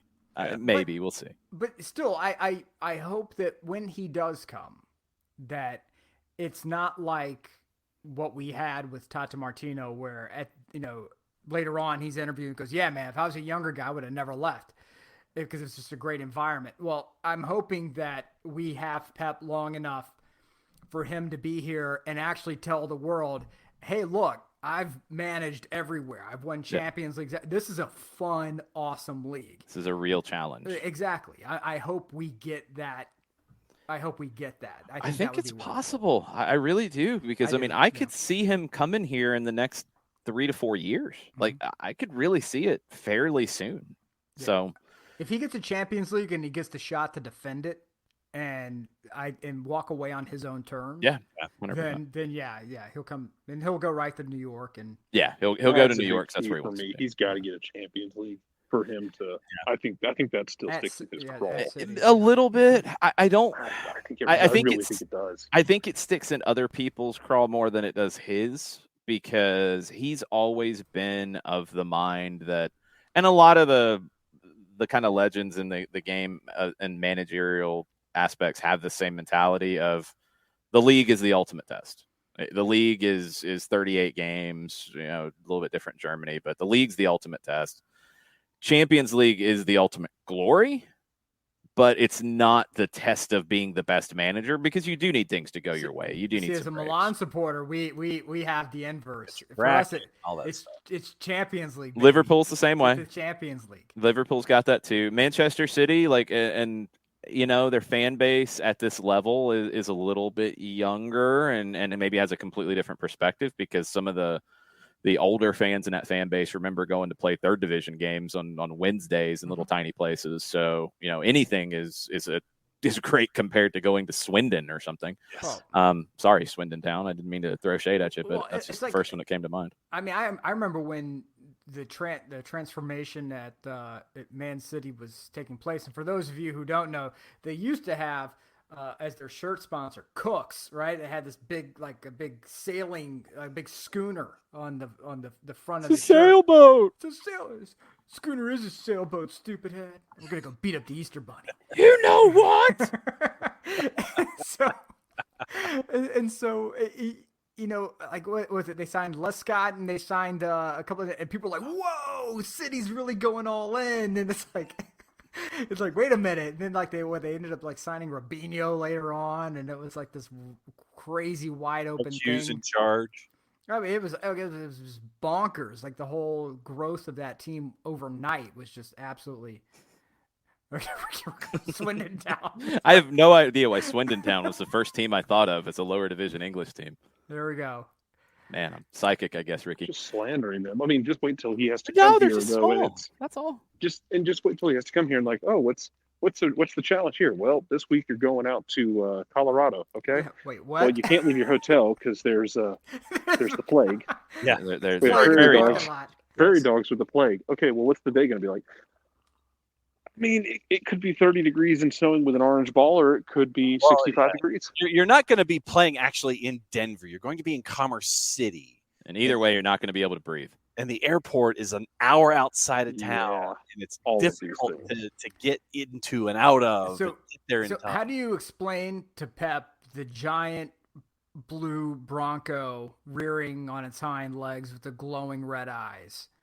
Can you imagine being Pep Guardiola and you're riding past that thing for the first time? Like, what the hell is wrong with these people? Yeah, could get weird. I mean, all right. first time. Wait till he has to he's going to have to go play a road game in U.S. Open Cup play and end up playing at some USL League One stadium. Oh yeah. Please send him to please send Pep Guardiola to Statesboro. Oh, That'd be great. amazing. I'm down for that. All right. We will get into picks of the week in just a second. Couple of rumors to pay attention to. This stuff is popping off with Sven Botman right now, where Newcastle's trying to get a deal done to bring him in, but Lille is not being very cooperative. And also reportedly, Sven doesn't want to go to Newcastle.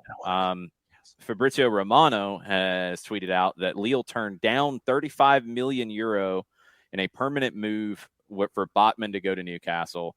They want to try to keep him. They are in a little bit better financial situation, but it's not great. But they don't have to sell right now. They're not doing a loan, period.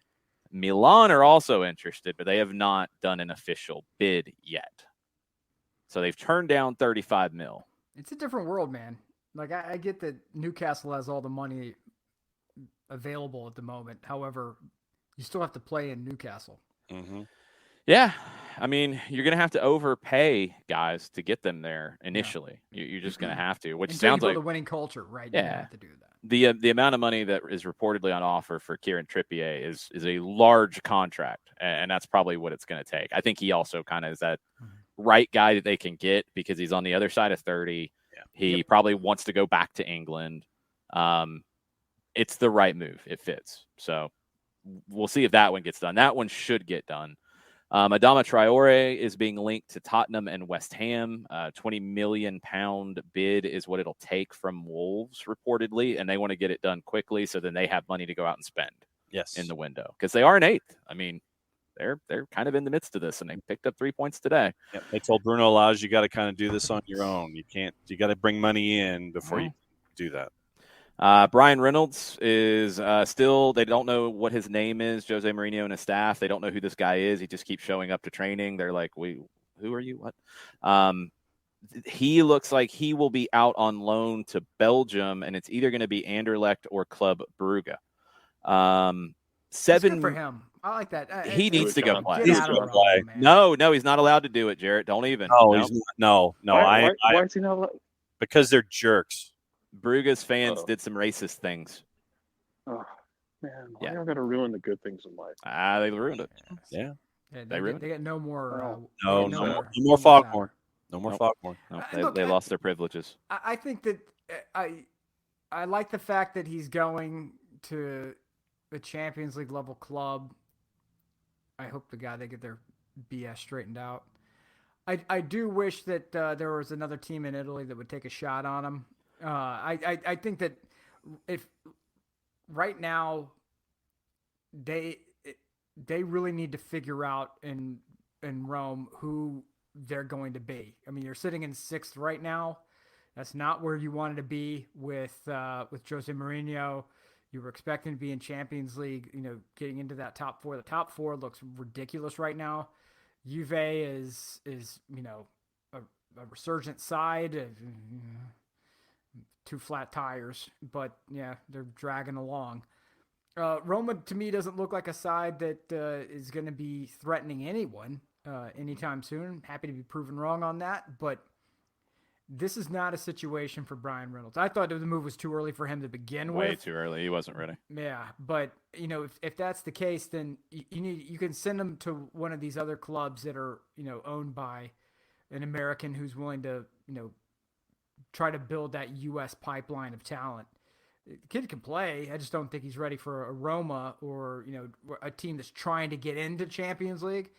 Let him get his feet wet somewhere else.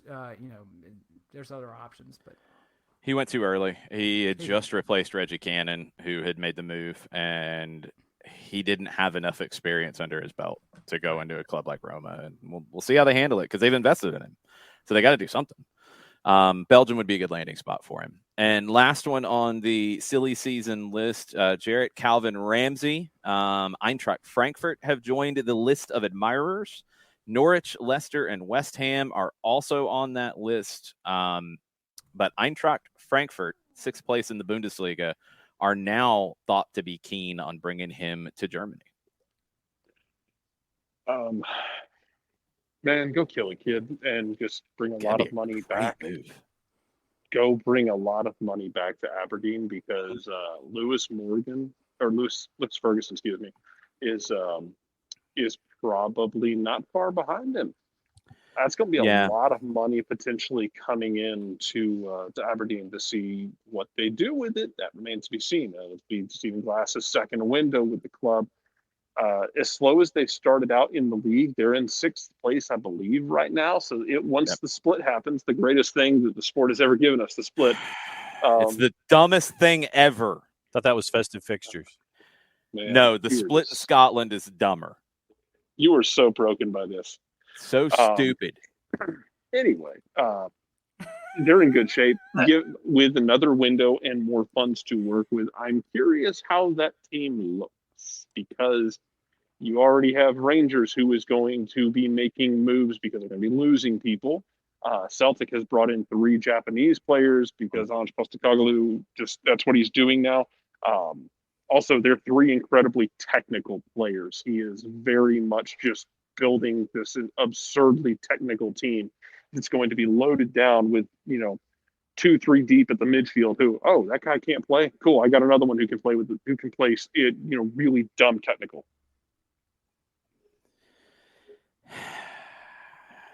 Is anybody else going to win the league this year? Or no, it's going to be Rangers probably. Yeah. I think, Rangers are 6 points clear right now. Yes. I think they're going to hang on to that personally. That's my kind of not official prediction, but kind of, chickening out prediction as of right now. I think Rangers will hang on to that. Fair enough. All right. It is that time. It's been that time. We kept going. It's that time. Because of our new shift in formats and things that we're doing here and the look of the show and all that, I did have it where I could hear myself earlier and I could hear sound effects and things. But then it started to go robot, which made no sense. So I took that off.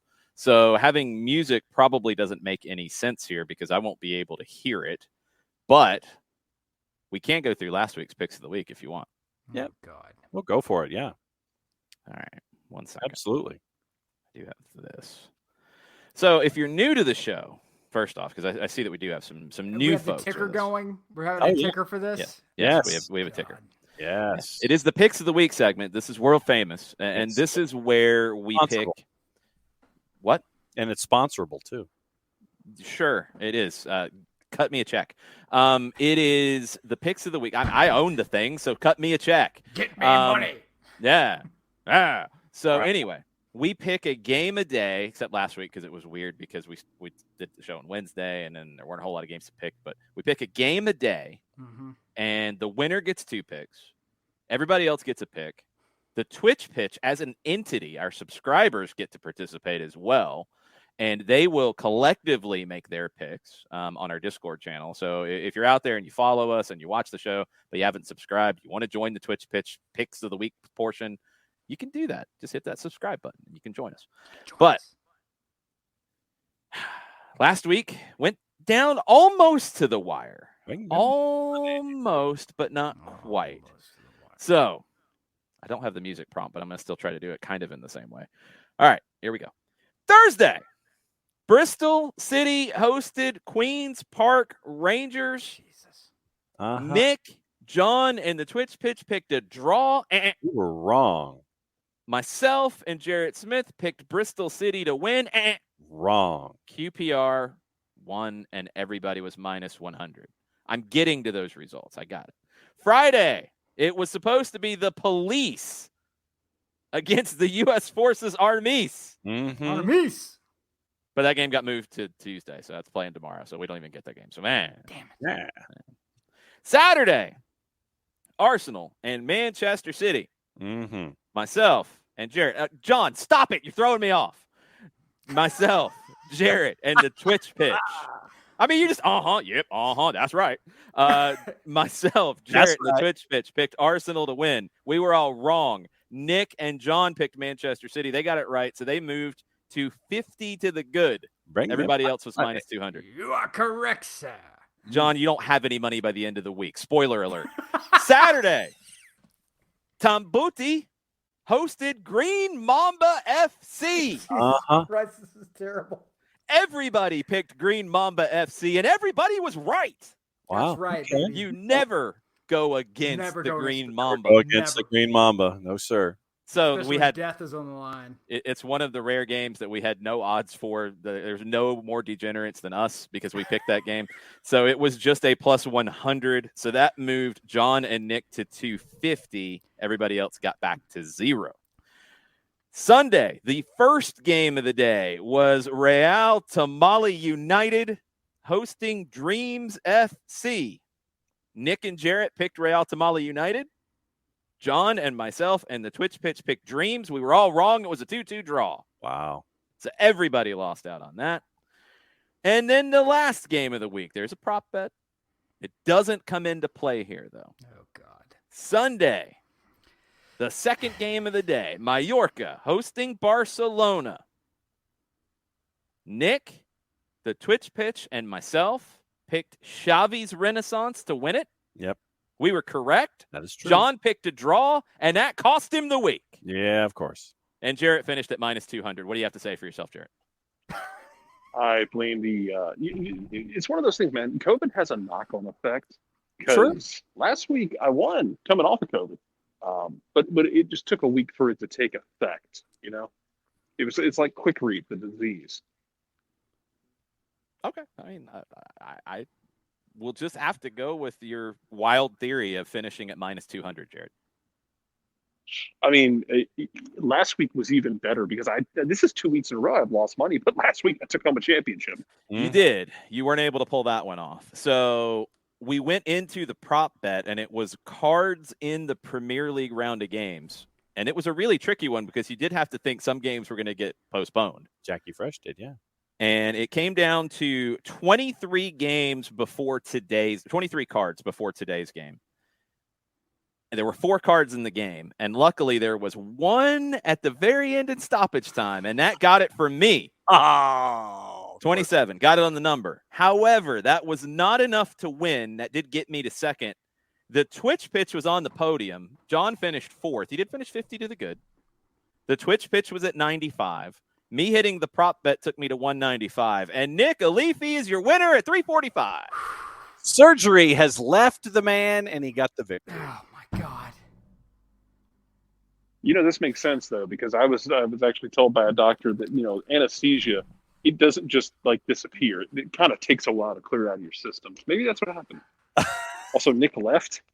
I think he's cracking open another one. I mean, It's a victory drink. Off the show. I believe it's a He's victory. cracking. He's doing something because this is going to be scripted. Set up. Nick's going to work himself into a shoot. Are you ready, sir? Oh, he'll go. John, you get more excited when other people win than you do. It's very weird. I'm excited. Finally, The Rock has come back to the top of the standings. You know, when The Rock for a while was down, The Rock looked around and saw everybody looking and surgery. It doesn't matter what you think. What matters is that finally The Rock, the great one, has found his way to the tippy top of the ladder. He looked at John and he said, John, you had a great week. Thanksgiving's passed. The New Year's passed. Have your Metamucil. Keep stirring the Metamucil. Got to get all those things down and you move it to the side. And then you go over and you look at Jarrett. How you doing, Jarrett? Or it doesn't matter how you're doing. And then The Rock looked over and saw Jason Longshore. And Jason was over there. I'm at the top. I've got a lot. And then the roof ripped off and God himself came down and said, Jabroni, my name's... It doesn't matter what your name is because Nick Alifi, The Rock, the man, has been to the tippy top. And that's if you can smell what The Rock is cooking. For the millions. He practiced this way too many times somewhere in a desert in the Middle East. I don't think he knew he won. No, I didn't. Yeah, I didn't give any spoilers to doesn't anybody matter. about who was going to win. Odie, that's why they call it prep-arte. Like, Nick prepared for this moment. Nick's soul has been ready for that moment. I needed something after that cut, man. It's been a while. We've talked about how much there is not to do when you're not like actively patrolling in the Middle East. I'm sure Nick had plenty of time to plan this. Boring hours. Cutting promos in a gun hut. Yeah. I needed it because for those who don't know, I had surgery a while back, and it was like when the cut happened, like the for a long time, I may not have been to the top, but I was always profitable, right? And after that, it was like, so it's not good for a long time. Feels good to be Lately, back up here. all of our picks have been pretty bad. We've had to pick some very weird games lately. It is that kind of time of the year, but in general, pretty good last week. Only Jarrett was the one in the negative. Again, Jarrett, what do you have to say for yourself? COVID. Yeah, that's valid. Yeah, valid. Absolutely. I mean, Fair enough. my whole house was COVID, and Yeah. the daughter recovered first. COVID. Oh The yeah. child recovered first. And the child was like, I feel great. Let's play. And I said, bullshit. We're not doing that. Well, alrighty then. Daddy's on NyQuil, honey. You gotta. Oh, Dad had to work 2 days with COVID because of working from home. So Dad was Dad was like alternating. If the sun was up, it was Dayquil. If the sun was down, it was NyQuil. Yep, Ugh. been there. Yep. Been there, brother. Yep. Ugh. Oh. The only time that I saw somebody rip off The Rock better, Nick, than you just did, was during the height of maybe not the height, kind of towards the end of the Attitude Era when I was still in Athens at school. There was this friend of mine who actually was probably a lot like you. He was Italian as well. Maybe it's a thing. Who loved The Rock, did all The Rock stuff. We're insanely intoxicated one night in downtown Athens, and we're at a bar called the Velvet Elvis. That should tell you everything you need to know. There you go.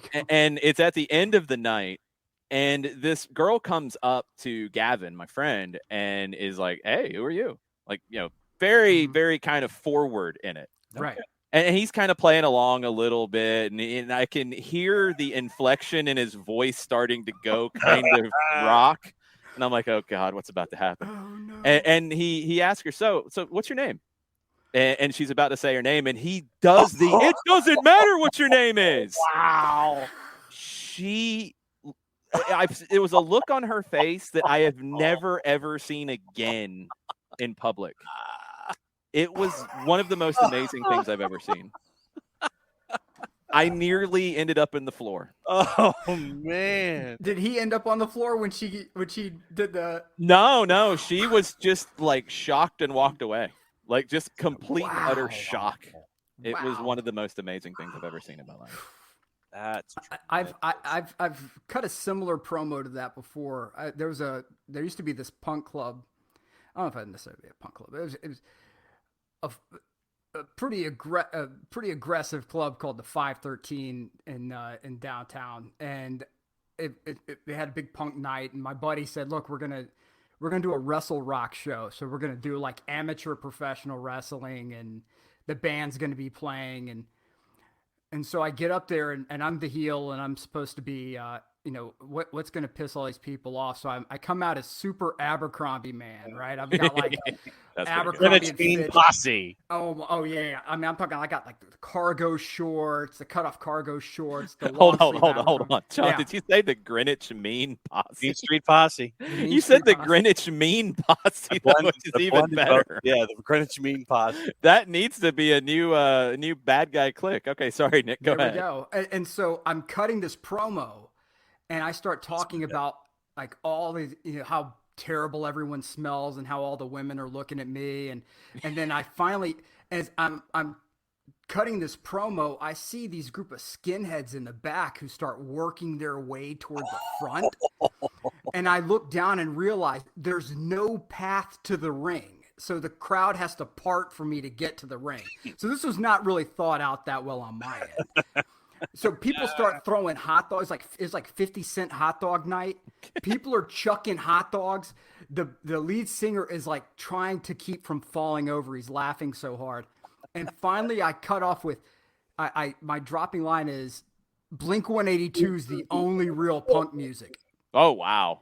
And you would have thought, he was trying to die that night. Yeah, he was. Son, I got better ways for you to die. Right. And I so can at think that of some point, better ones. it's beer that's getting hot dog. Everything's getting launched up at me. I get to the ring. On the way to the ring, I'm getting rabbit punched in the way, like in the kidneys, the entire way there. I'm playing it off. I get into the ring. I'm going against Bandork, who comes out with this marching band outfit on and a guitar. Makes no sense, but whatever. And so we had cut this guitar, the neck of this guitar, to like a half a millimeter thick. It just was supposed to break, and the whole thing, the storyline was that I had like hooked up with his girlfriend after I locked him in a locker or something. And so he comes in and I'm talking trash to the crowd, and he hits me with the guitar, and that guitar had the strength of Hercules that night, and it went boom, and I just launched forward, right? I've got a concussion. I'm seeing like 4 of everything. I hit the mat, which is a plywood floor. Oh, no. The skinheads have grabbed my wrist and start towing me out the ring. They've got to pull me back into the ring. And so the whole finish is that I win. I do the full I do an elbow drop, people's elbow. And I execute all of this.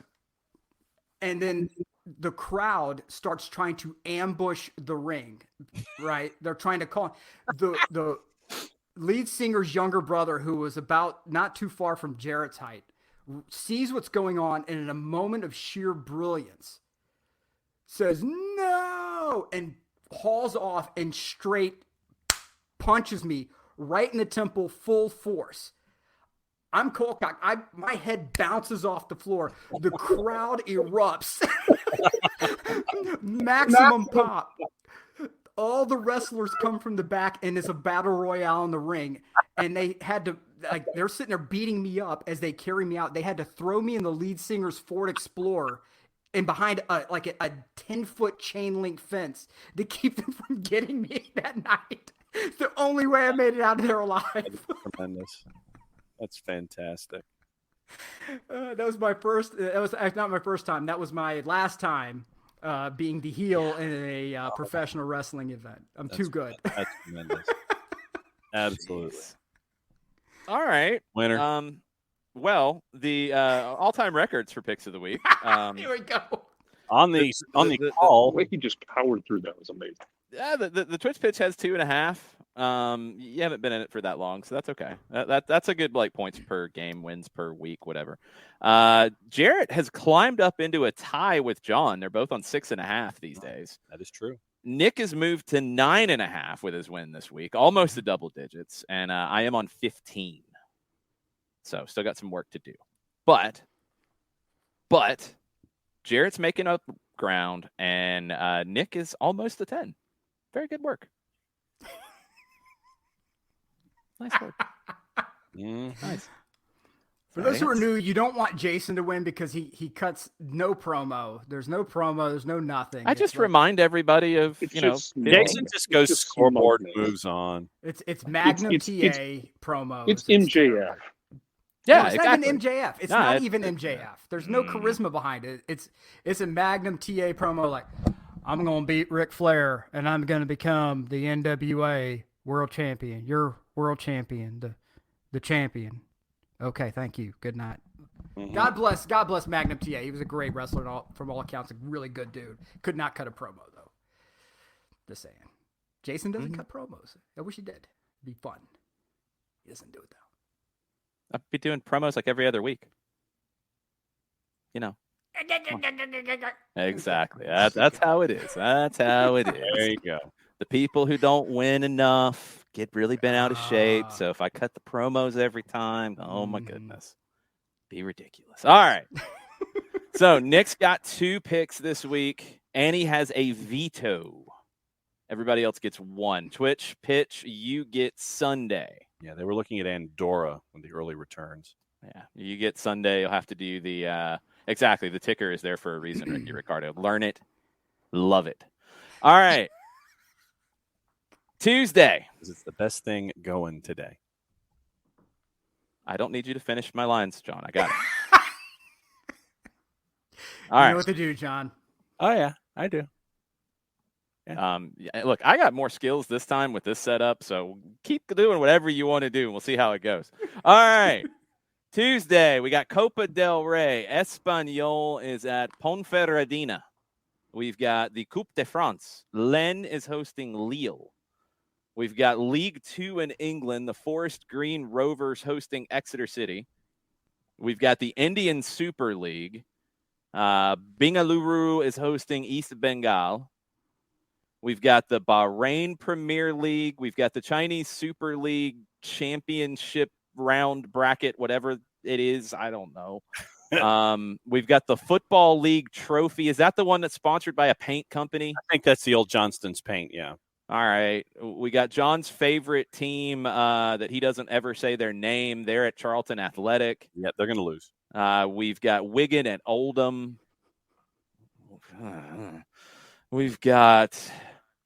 We have not ever picked a game from Mauritania. No. But we have picked a game from Kenya. Okay. Are you wanting to pick a game from Kenya? I'm wanting to pick a game from Kenya. It's 7:00 tomorrow morning, our time. What game are you? The way he said Kenya. It just sounded very South Georgia. This is John trying to get me to burn my veto early. Is what it is. What game are you picking? We get to revisit from our friends the Kariobangi Sharks as they're on the road at the Ulinzi Stars as a part of 5 matches in the Kenyan Premier League that all kick off at 7:00 that include our Kakamega homeboys. Nick, are you allowing this ridiculousness? Yes. All right. Ulinzi Stars. What I appreciate about that is the tone in Jason's voice was just resigned to all of it. He knew it was coming. Like, he knew, yeah. I mean, Jason's standing on the tracks. I wasn't going to start writing all this nonsense until it was confirmed. Well, yeah, I mean, but he knows standing on the tracks what it will lead to. Mm-hmm. And we do have going to sit there and get hit. I mean, there's nothing I can do about it. We do have numbers on this. Oh. The Ulinzi Stars plus 140. The draw is plus 210. The Kariobangi Sharks are plus 180. In the table right now, the Sharks are in 5th place, and the Stars are in 10th, but they have a game in hand, and they're only separated by 3 points. The Kakamega Homeboys are trying to run away with it in Kenya. They're on 25 points. They have not lost in 11 games. Recent form with these two, the Stars won the last matchup between these two teams at home, just like this one, 2-0 in May. And time before that, at the Sharks' house, it was a scoreless draw. The Stars have lost 3 of their last 4. They beat the Vihiga Bullets 2-0 on the 18th of December. They lost to Bandari 1-0 in their last game on the 29th. The Sharks haven't won since December 4th when they beat the Nairobi City Stars 2-1. They lost to the Kenya Police. There's a bunch of police teams in world soccer that we're learning. They lost to Nzoia United, and they've drawn their last 2 at Bandari and against FC Talenta. So the Twitch pitch will vote on theirs. Jarrett, you were last, so you pick first. I'm really tempted to just take a draw and get it over with and just get out of here with my skin still attached to my body. All right. Jarrett picking a draw. John? I agree with Jarrett, but because Ulinzi in 10 matches this season have only given up 7 goals and they've only scored 9, so I'm thinking that this is going to be a very, very low-scoring affair and a draw. Is anybody surprised about what happened? Nope. Nope. I am going to. That drop is perfect. It's perfect. I am going to pick the Sharks to get the win on the road. Nick?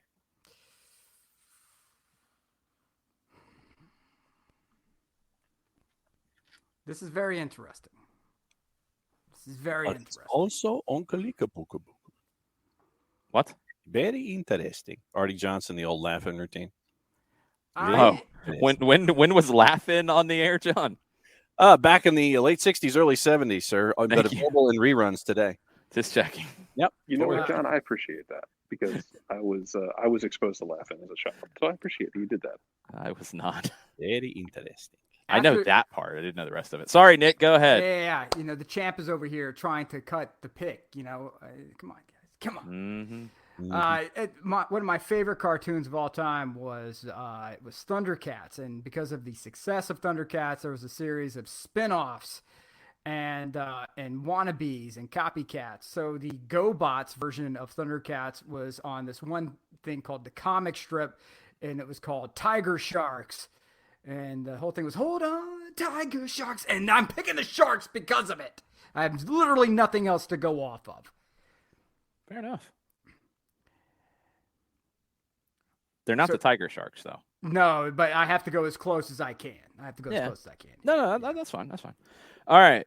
John's pick is... Hold on. As the representative of the U30 Brigade, what the hell? Yeah, so in the 80s, we had a series of awesome... I think he was talking about laughing. Oh, it had to be about laughing. Okay, so we're good. Never mind then. Yeah, you're fine. You're fine. You were at least past 1980 with your reference. That's true. Yeah. Fair enough. All right, Wednesday. Copa del Rey. We got a bunch. We got Real Madrid at Alcoyano, who I remember correctly. Didn't they pull an upset in the Copa del Rey in recent years where they knocked out a big team? Maybe Real Madrid. I think it was Real Madrid. Hold on. Could be vengeance. They played. Yeah, it was last year in January. They beat Real Madrid 2-1 at Alcoyano. They get an opportunity to beat them again. Revenge. That's interesting. Well, Real Madrid's looking for revenge. Valladolid is hosting Real Betis, Mirandés, and Rayo Vallecano. Barcelona is at Linares Deportivo. Oh. I have no idea what level that is. Leganés is hosting Real Sociedad. Cartagena is hosting Valencia. Eibar is hosting Mallorca. We have Gummy Bear Cup with Chelsea and Tottenham. We have Chelsea Tottenham. You want that one as one of your 2 picks. All right. Gummy Bear Cup, Chelsea. Linares Deportivo is in the Primera División Group 2. What level is that? Let's see. Is that 4th or 3rd? It's 4th. Because yes, it's 4th. Okay. Well, we got Chelsea Tottenham in the prestigious Gummy Bear Cup. Chelsea's plus 100. The 90-minute draw is plus 250. This is the semifinals. This first leg, or are they just playing one leg? I think they're playing 2 legs because this is even dumber. The Gummy Bear Cup of stupidity is what we're doing here. And it's the first leg of the third trophy, the second cup competition, because England's awesome. Yay. Chelsea plus 100. It is just going to be 90 minutes, 250 on the draw, and Tottenham is a plus 275. John, you're up first. Oh, 90-minute draw. Do you need their? I'm not surprised. Do you need their recent form in any way? Last time they played, it was 3-0 Chelsea at Tottenham. That was in September. That was during the Nuno time that we don't talk about anymore. No, that blotted out the Nuno time. But considering what Chelsea had to go through on the weekend on the quick turn, I'm going to go with the 90-minute draw for both teams. 90-minute draw from John. Is anybody surprised about what happened? Don't pretend you just wrote that down and you didn't already have it written down. No, I don't. I don't pre-write him. I wait till he. Because you picks never it. know when Well, he's going to that's just- throw the. I know. It's knuckle just poor ball. planning then. I don't like to cross it out, and it gets hard to read later when all these games get postponed and moved to other days, and you got the Kakamega homeboys charging in and doing something. All right, I'm up. I'm picking Tottenham to win. I'm a believer in what Conte's doing with Spurs. I think Chelsea's going to be distracted because now the Lukaku stupidity has been able to kick in a little bit, and I think they're going to have to rotate a bit. I think Tottenham finds a win at Chelsea. Nick? Okay, so I too agree that Chelsea's gonna have to do some dramatic overhaul. I think that come on, no, you can never take that too far. Where'd John go? Did John's internet explode again? It was his Bluetooth or something or other. Oh God. Yeah, he'll be back. Well, he's probably sending his final picks in via Western Union, but Probably. I think that Conte style plays better with a quicker turnaround. I cannot believe I'm doing this because I swear to God I would never pick Spurs in anything again. Picking Spurs, Man. which is officially the kiss of death. They're not gonna Probably. win. And you got me twice now. Thanks, Nick. John was drinking his Boone's Farm too fast, Joe. That is correct. Okay. Jarrett, what are you picking in this thing? Spurs. Whoa. Whoa. I didn't expect to start a trend, but okay. Yeah, Spurs have been good. Spurs have been very good, and this seems like the kind of thing of they've been playing well, and Tommy Tuchel's trying to sort stuff out. And you know what? Damn it, we'll just put this one off to the side, put this one on layaway. We'll deal with it later. Oh, but we lost it. Fine, whatever. I got other problems to deal with. Italy has to make the World Cup for the Hell in the Cell match. No, they're playing the Euro winner against the Copa America winner. They are going to play that match. Oh, we're actually doing that? Yeah, that's really going to happen. Oh my God. It might have to be. You think we disagree about Ralf Rangnick? Oh, just wait till we get Italy, Argentina. Hey, It's going to be ridiculous. It's gonna be ridiculous. It'll be nuts.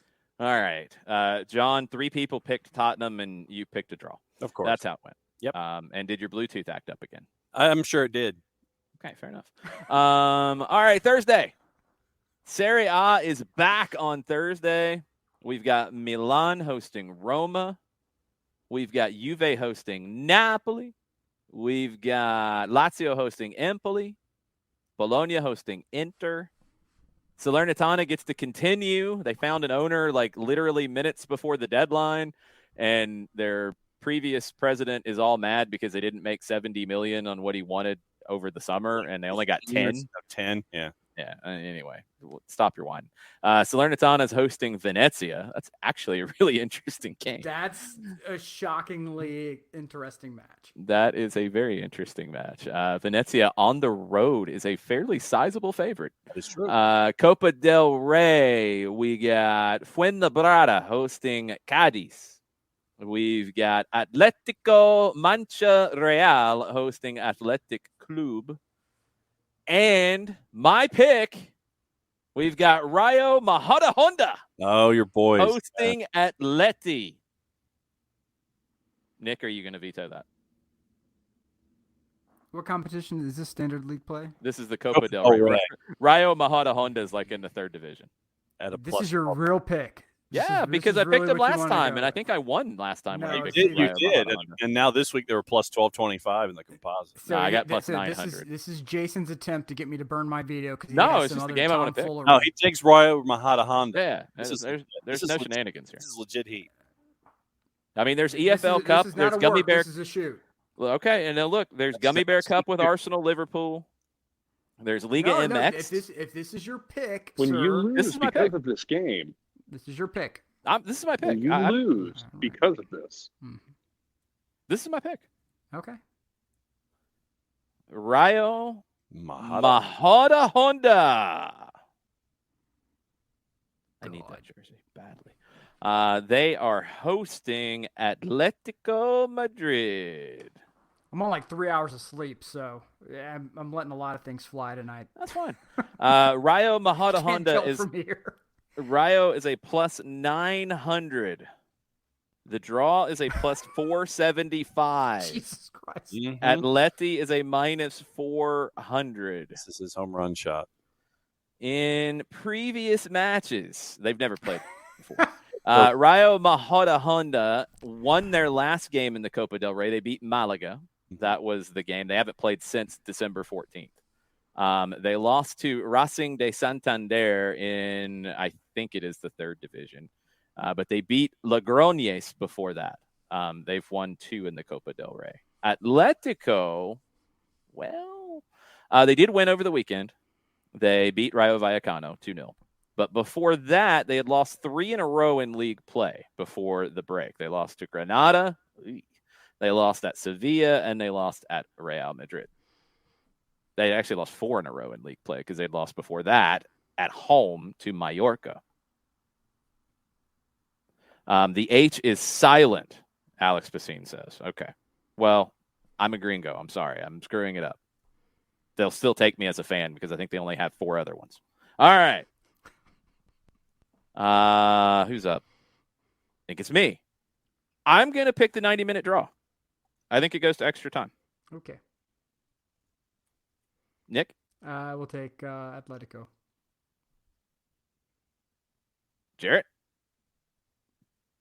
Atletico. John? 90-minute draw. He's Just just because tethering you to pick Jason. draws? Like, no, that's the first time he's picked me. It would have been Nick who'd been tethering to me before. No, this what? is John. You had the tethering same to 2 you. picks as me in the first 2. What? Because I thought they were correct. Yeah, you were tethered. Jared said it, not me. God. Man. And maybe there will be 17 COVID cases on it. Jason pulled the trigger and handed me the gun. Mm. Jason pulled the trigger. Was like, "Here, hold this for a I second." don't need to hand you a gun, Jared. You got a shotgun over there on your own. Friday. We got the Bundesliga back. Bayern is hosting Borussia Mönchengladbach. We got Liga MX. Juarez hosting Necaxa. Puebla hosting Club America. Friday.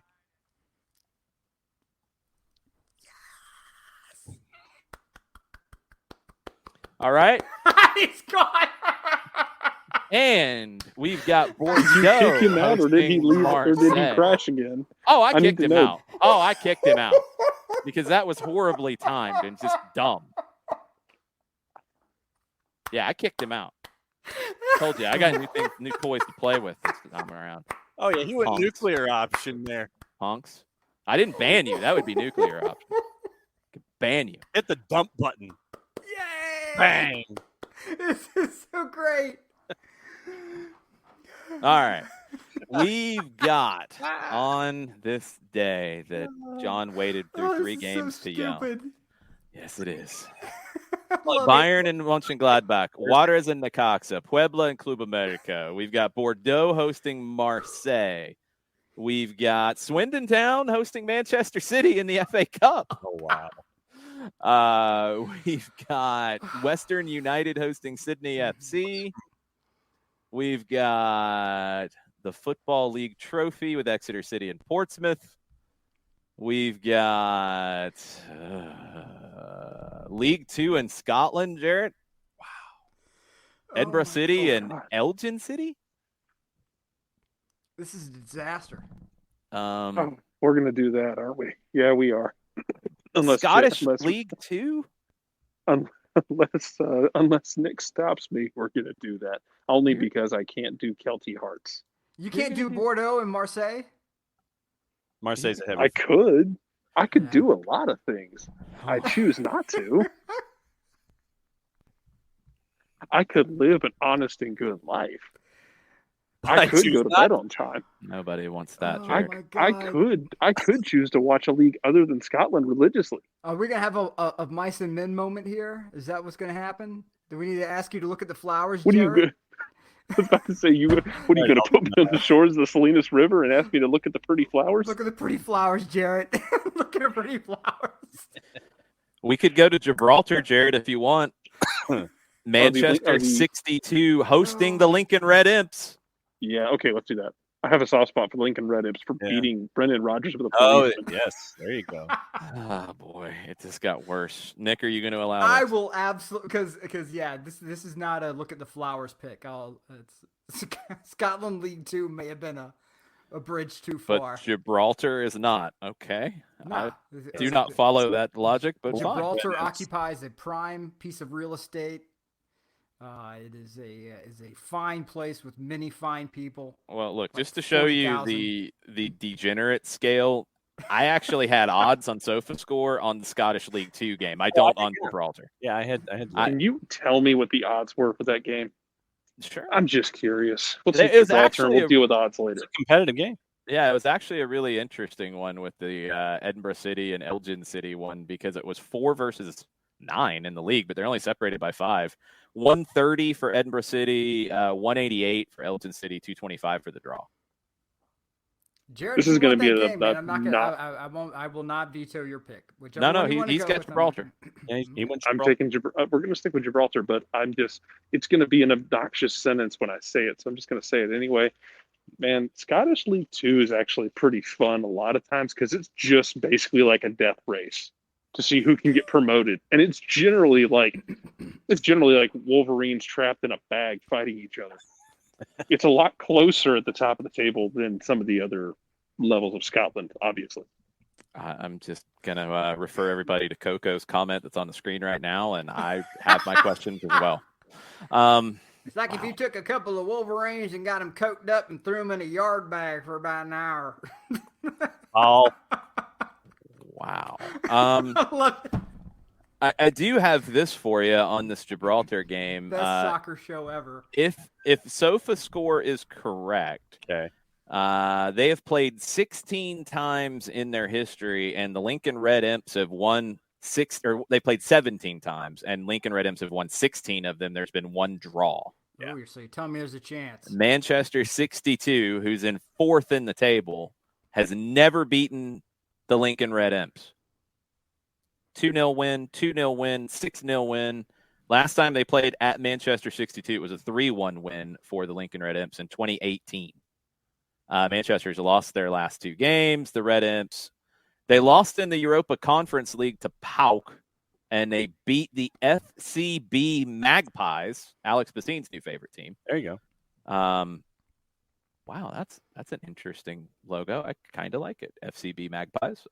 You might be under consideration for joining the picks of the week one of these days, but not this time. Jarrett, what are you picking? You're muted there, boss. Lincoln Red Imps. Lincoln Red Imps.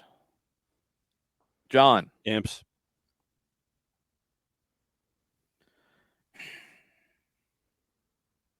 I'm not picking Manchester 62 to win.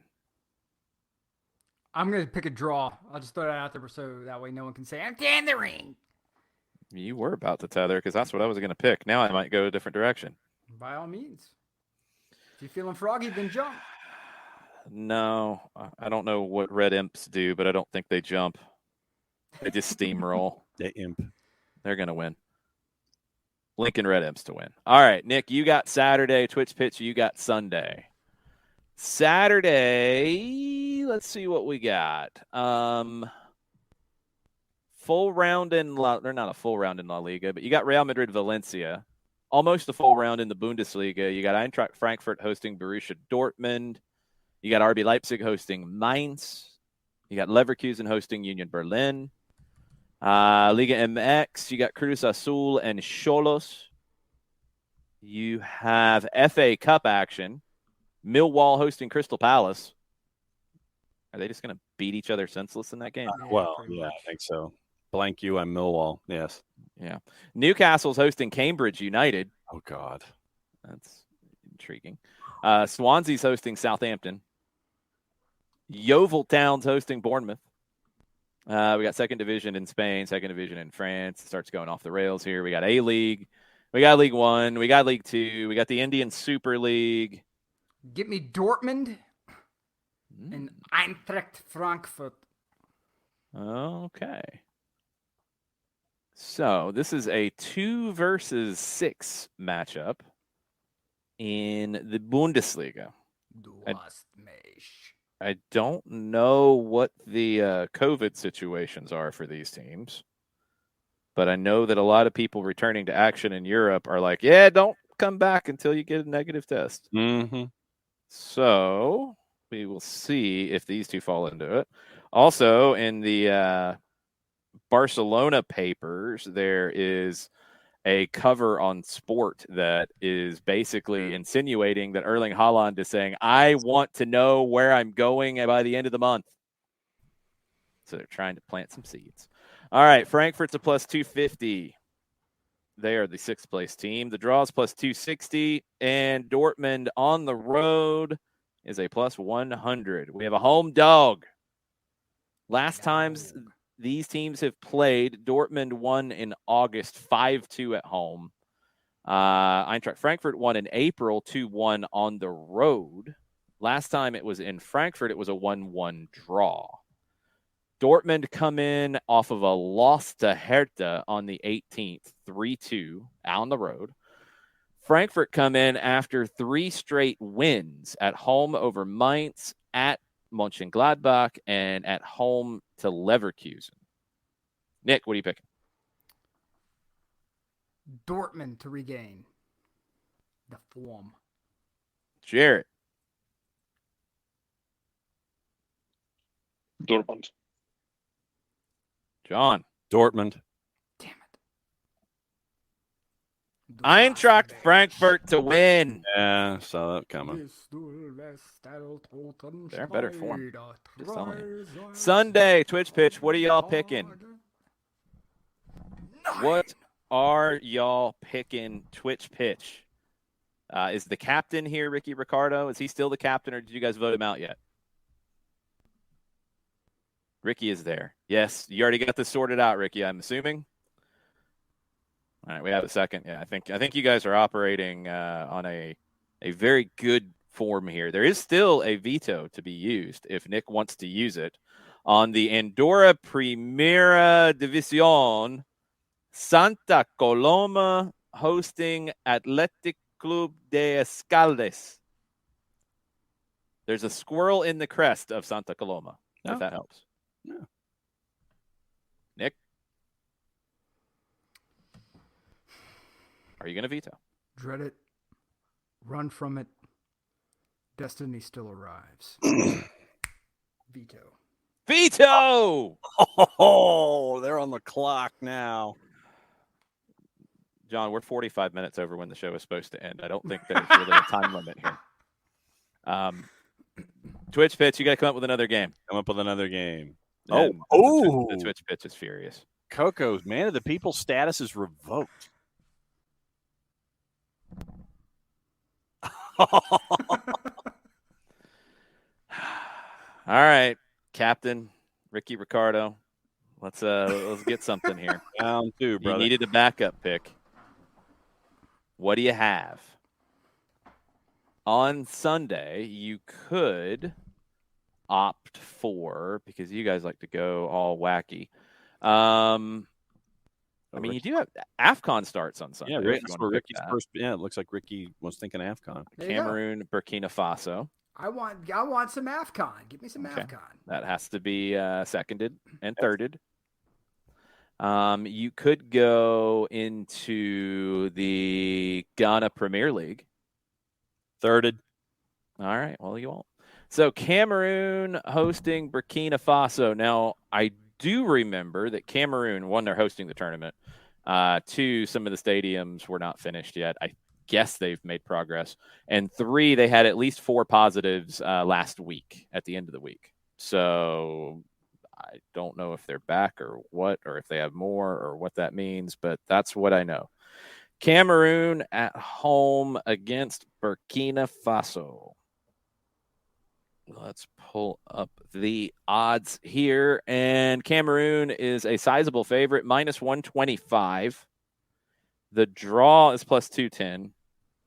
And Burkina Faso to win is a plus 375. How many COVID outages does Cameroon have? Cameroon had 4 at the end of last week. I have not seen anything since. Recent matchups between these two, they played in January, and it was a scoreless draw. I think this was at Burkina Faso. That was the last time they played since 2018.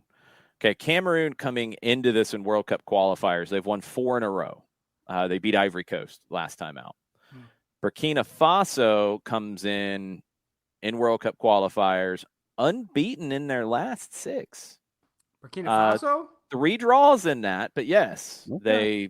they drew with Algeria twice, Ooh, that's pretty impressive. that's They pretty drew strong. at Algeria. Their wins were over Djibouti twice and Niger. That's the 3 wins and 3 draws in their last 6. So they're, a difficult out here. Mm-hmm. Jarrett, what are you picking? What were the odds again? Cameroon minus 125, draw plus 210, Burkina Faso plus 375. The tournament is in Cameroon. Yeah, Cameroon. Straight up. John? Draw. Mm-hmm. I am going to pick Cameroon to win. Nick? Burkina Faso. Ooh. Jason, do you die a little inside whenever you have to write draw? Yes, I do. Now, see, Twitch pitch, is this not... look where we got. You may be mad at me, but look where we got. That's all I'm saying. Mm-hmm. I have to pick Cameroon because they should win this, and 2, I used to wear Cameroon colors when I played Rec League in Athens, so I remember that. I got to do that. We don't get to learn about the club with a squirrel kicking a soccer ball, Ricky. That is true. That's how this works. You can blame Nick. He's no longer a man of the people. Apparently. I'm no longer a man of the people. No, he's not. He's not. That's how it works. Look, I knew my status was going to be revoked when I did the Thanos quote in the snap, so I knew that was going to happen. But strong wills and whatnot. So I guess what we can learn here is Burkina Faso are the Stallions. That is their nickname. And their crest has stallions in it. Okay. So that's pretty cool. It's not a squirrel kicking a soccer ball, but it's stallions. It's horses. It's kind of cool, I guess. All right, we need a prop bet. We're not deep enough into AFCON. I'm sure we'll have a prop bet on AFCON next week. Yes. We do have a full round of Serie A. And for the prop bet, Do we want to go goals in Serie A? Yeah, I was thinking about maybe going even more difficult than that. But yeah, I like goals. That'll work. Goals in 10 Serie A games this weekend. And again, keep in mind that games could get postponed, although the rules in Italy are much more stringent than they are in England about getting these games played. Mm-hmm. Italy and Spain, I think, I'll have put the it most this difficult. way. You can't even pump gas in Italy right now if you're not vaccinated. So, and this is a few days before the Super Green Pass goes into effect, where players who are not vaccinated cannot participate. No, Italy's playing 0 games with this. Like you can't get on a train, you can't get on planes, you can't go to gyms, churches, restaurants, even outdoors if you don't have a green pass. So, Coco, We've cleared the F around area. We are to the find out Italy, department. After you have military vehicles lining your streets and coffins lining your streets, kind of changes your methodology. So. we'll do an AFCON prop bet next week, Ricky. We'll definitely do one during the tournament, no question. But there's only 2 games, so we'll save that. So yeah, goals in Italy. I like that, Jarrett. Let's go with that. So since you called it, Jarrett, what are you picking? 10 games. 10 games, on the you board. said? Yep. 10 games on the board. Give me 42 goals. Good grief. Wow. Are you high? It's very possible. No, actually, I'm not. Oh, fair enough. All right. There you go. Let me see what happens. I'm going to ride this into Nick Alifi, Italy going full bore, off the restrictor plate is off territory. Talladega in the old days. What are you picking, John? Yeah, buddy. 29. 29. I will pick 27. Nick. 24. 24. Twitch Pitch, you will give us your answers to all of these in the morning. And Coco, yes, you are not allowed to publicly slander UGA. They're favorited in this game on Monday. We'll see what happens. We'll just see what happens. They got to the championship. I'll take it. All right. We do have to check in on somebody. Oh, God, do we look? I wish I would have saved my veto for this. No, no, you don't get to do that. Jeez. No, we've got to check in. It's the worst. This is the worst segment No, in international soccer. no, radio it's not. It's not. anywhere in the world. We've got to check in on Lord Bentner. I need like an echo effect for that. That'd be awesome. Lord Bentner.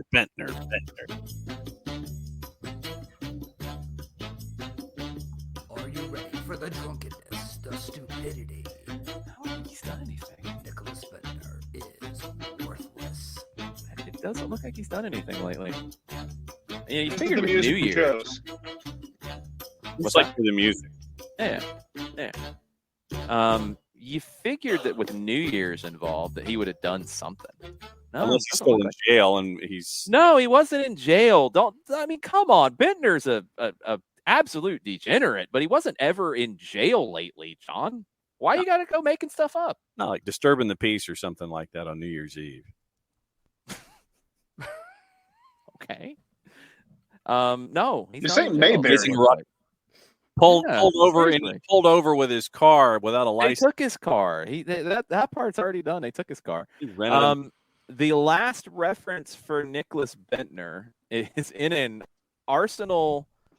Well, no, this is a look back on 3 Arsenal players who almost signed for Preston North End in 2006. Good. Paul Simpson says he tried to sign 3 Arsenal players in the summer of 2006. Okay. How did he try to sign Bentner? Everybody I was wants to do things in life. Like, yeah, they tried to sign. I'm sure Miami's tried to No. sign people. I tried to sign Haley Atwell to be No. my fiance. No, I was speaking to Arsenal, and we had a provisional agreement about Seb Larson, Nicholas Bentner, and a guy called Arturo Lupoli. You know Arturo, Nick? No. I don't either. Yeah, that's it. That's the only thing. They were like, yeah, it's not coming. We're not going to get you. So they didn't want to go to play at Deepdale, which is where Preston North End plays. So no Bentner to Preston. That would have been awesome. Can you imagine letting Bentner loose in like the English countryside? Oh God. Deepdale sounds like the Florida of Middle Earth. There's a group of elves in Deepdale we just don't talk about. That's probably accurate. Bentner could have went there, but he did not. That's it. There's nothing else. Something that's better for you, Nick. I think you'll like this segment a little bit more. Our recent chart positions worldwide. Oh yes, let's go. So on the list, our furthest away from number one was in Algeria. Good. What's up, Number Algeria? 229. Much love. Okay. Number 229. Number 193, but we dropped the spot in Honduras. All right. Number 186, we went down a lot. We were moving up the charts in Ukraine. Oh, come on. We fell to Ukraine, we 186. love you. We dropped 21 spots. To be fair, there's a lot going on in Ukraine right now. It's true. We're not They're kind of busy. Ukraine's a complicated a little situation. busy at the moment. We're low on the list of priorities in Ukraine. We are higher up the charts, and we moved up. Our biggest riser on the charts, Mongolia, Let's go. The buddies Great went Khan. 69. But our highest chart position outside of the United States, number 82 in Moldova. Our Sheriff Tiraspol talk. Yes. Right. I'm I'm very more proud of the sad. Mongolia thing than anything. Those are people you don't screw with. No, That's true. I'm very sad that it arrived earlier today, the Bhutan kit, and we've fallen out of the charts of Bhutan. Oh, Whoa. There it is. There it is. Where did you find this? Classic football shirts. Yes. It did right by me. It is the 2015-16 Bhutan away kit. That's strong. That's Uh-huh. And I put the link to Ryo Mahata Honda's shop in our conversation. Oh, well, there we go. We might have to find some stuff. That will do it for us today. Jarrett, what do you have to say for yourself as we finish up? I mean, nothing positive. Thanks. I mean, well, like it's the same Man thing. survived like, COVID. Nick, He's like, nothing I'll positive. say something crappy. I don't care. The floor is yours.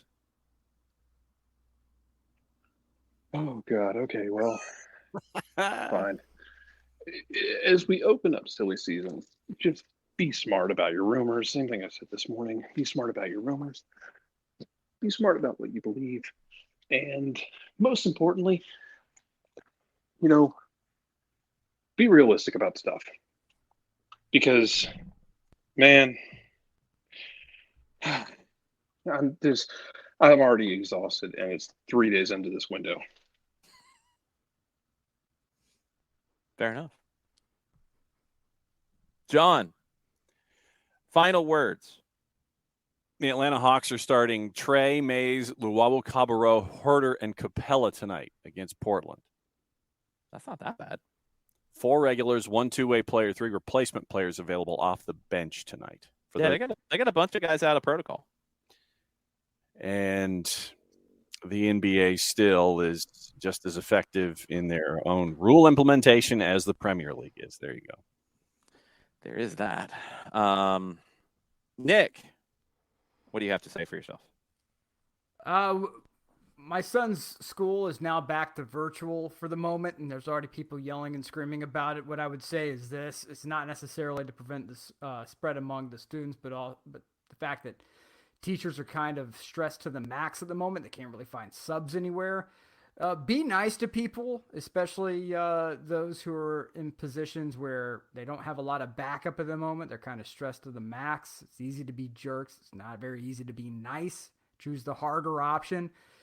Be nice, be courteous, be a little graceful with people.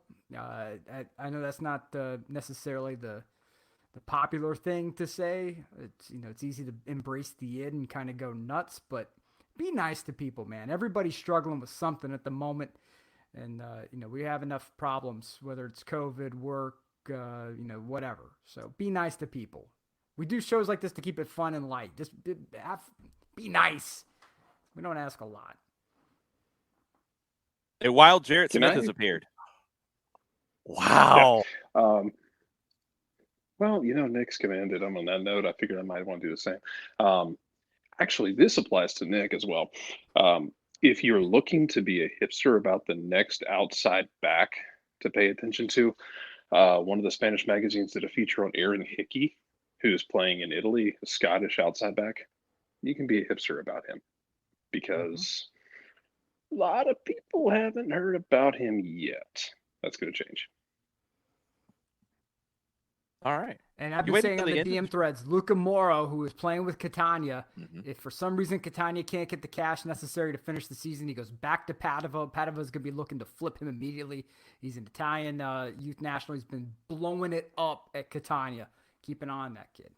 Perfect Tommy had never seen Jared before. I think that was also the case with a bunch of the people at the when we did the STH outing. That's true. Kind That's of true. ruined the illusion for me. Yeah. I have to go back and undo that. Yeah, you're going to like shave your head or something weird. Yeah. I've already been getting hell about cutting my hair, so yeah. Oh, there you go. I will. I'm gonna grow enough hair for all four of us. Yeah, that That won't ain't be happening difficult. for me. Seriously, forget it. I will end with this. If you check out Reddit threads and some of the ridiculousness there, this is one that I generally look forward to throughout the year. It is a user named Kitties and Puppies who works in a Florida theme park. You can guess which one. And keeps track of what gear they have seen people wear. It's in Orlando, I am assuming, because Orlando is number 1. Get it? U.S. men's national team gear is number 2 of North American professional gear. Atlanta United is by far number 3 over El Tri, over U.S. women's national team, over Miami. Cincinnati is next. What? Was there like a tour? Well, John, I think people in New England and Chicago and Colorado and Seattle take vacations too. What is it about Cincinnati? They're terrible. LAFC was next, and then Seattle, and then RSL, more than Red Bulls. Anyway, that's your list. But Atlanta was at Mormons like vacation too. They like it more than Kansas City people, I guess, because they're ahead of them. Although I will cape for Moab, like skip Disney, go to Moab. Fair enough. Atlanta was like 86 sightings of Atlanta United gear versus Cincinnati next being at like 24. Oh, wow. Miami was ahead of Cincinnati. Miami was at like 40, I think 40 on this guy's chart. So there you go. Atlanta United, very popular at Central Florida theme parks. Woo. Excellent. Yes, Nick, send us home. Until next time, everybody, thank you so much for tuning in, especially if it's your first time. We love the conversation. We love the Twitch pitch, even if my status as man of the people has been revoked. That's how it goes. Like that. But we really do appreciate everybody jumping in and seeing Jarrett. Look at Jarrett. Look at that. Good to see you, man. Glad you're feeling better. Seriously. Oh, he turns off the camera. Character. But really glad to see that everybody over there at the Smith house is doing well. Take care of yourselves. Until next time, everybody, we love you so much. Mucha, mucha Euro, y'all.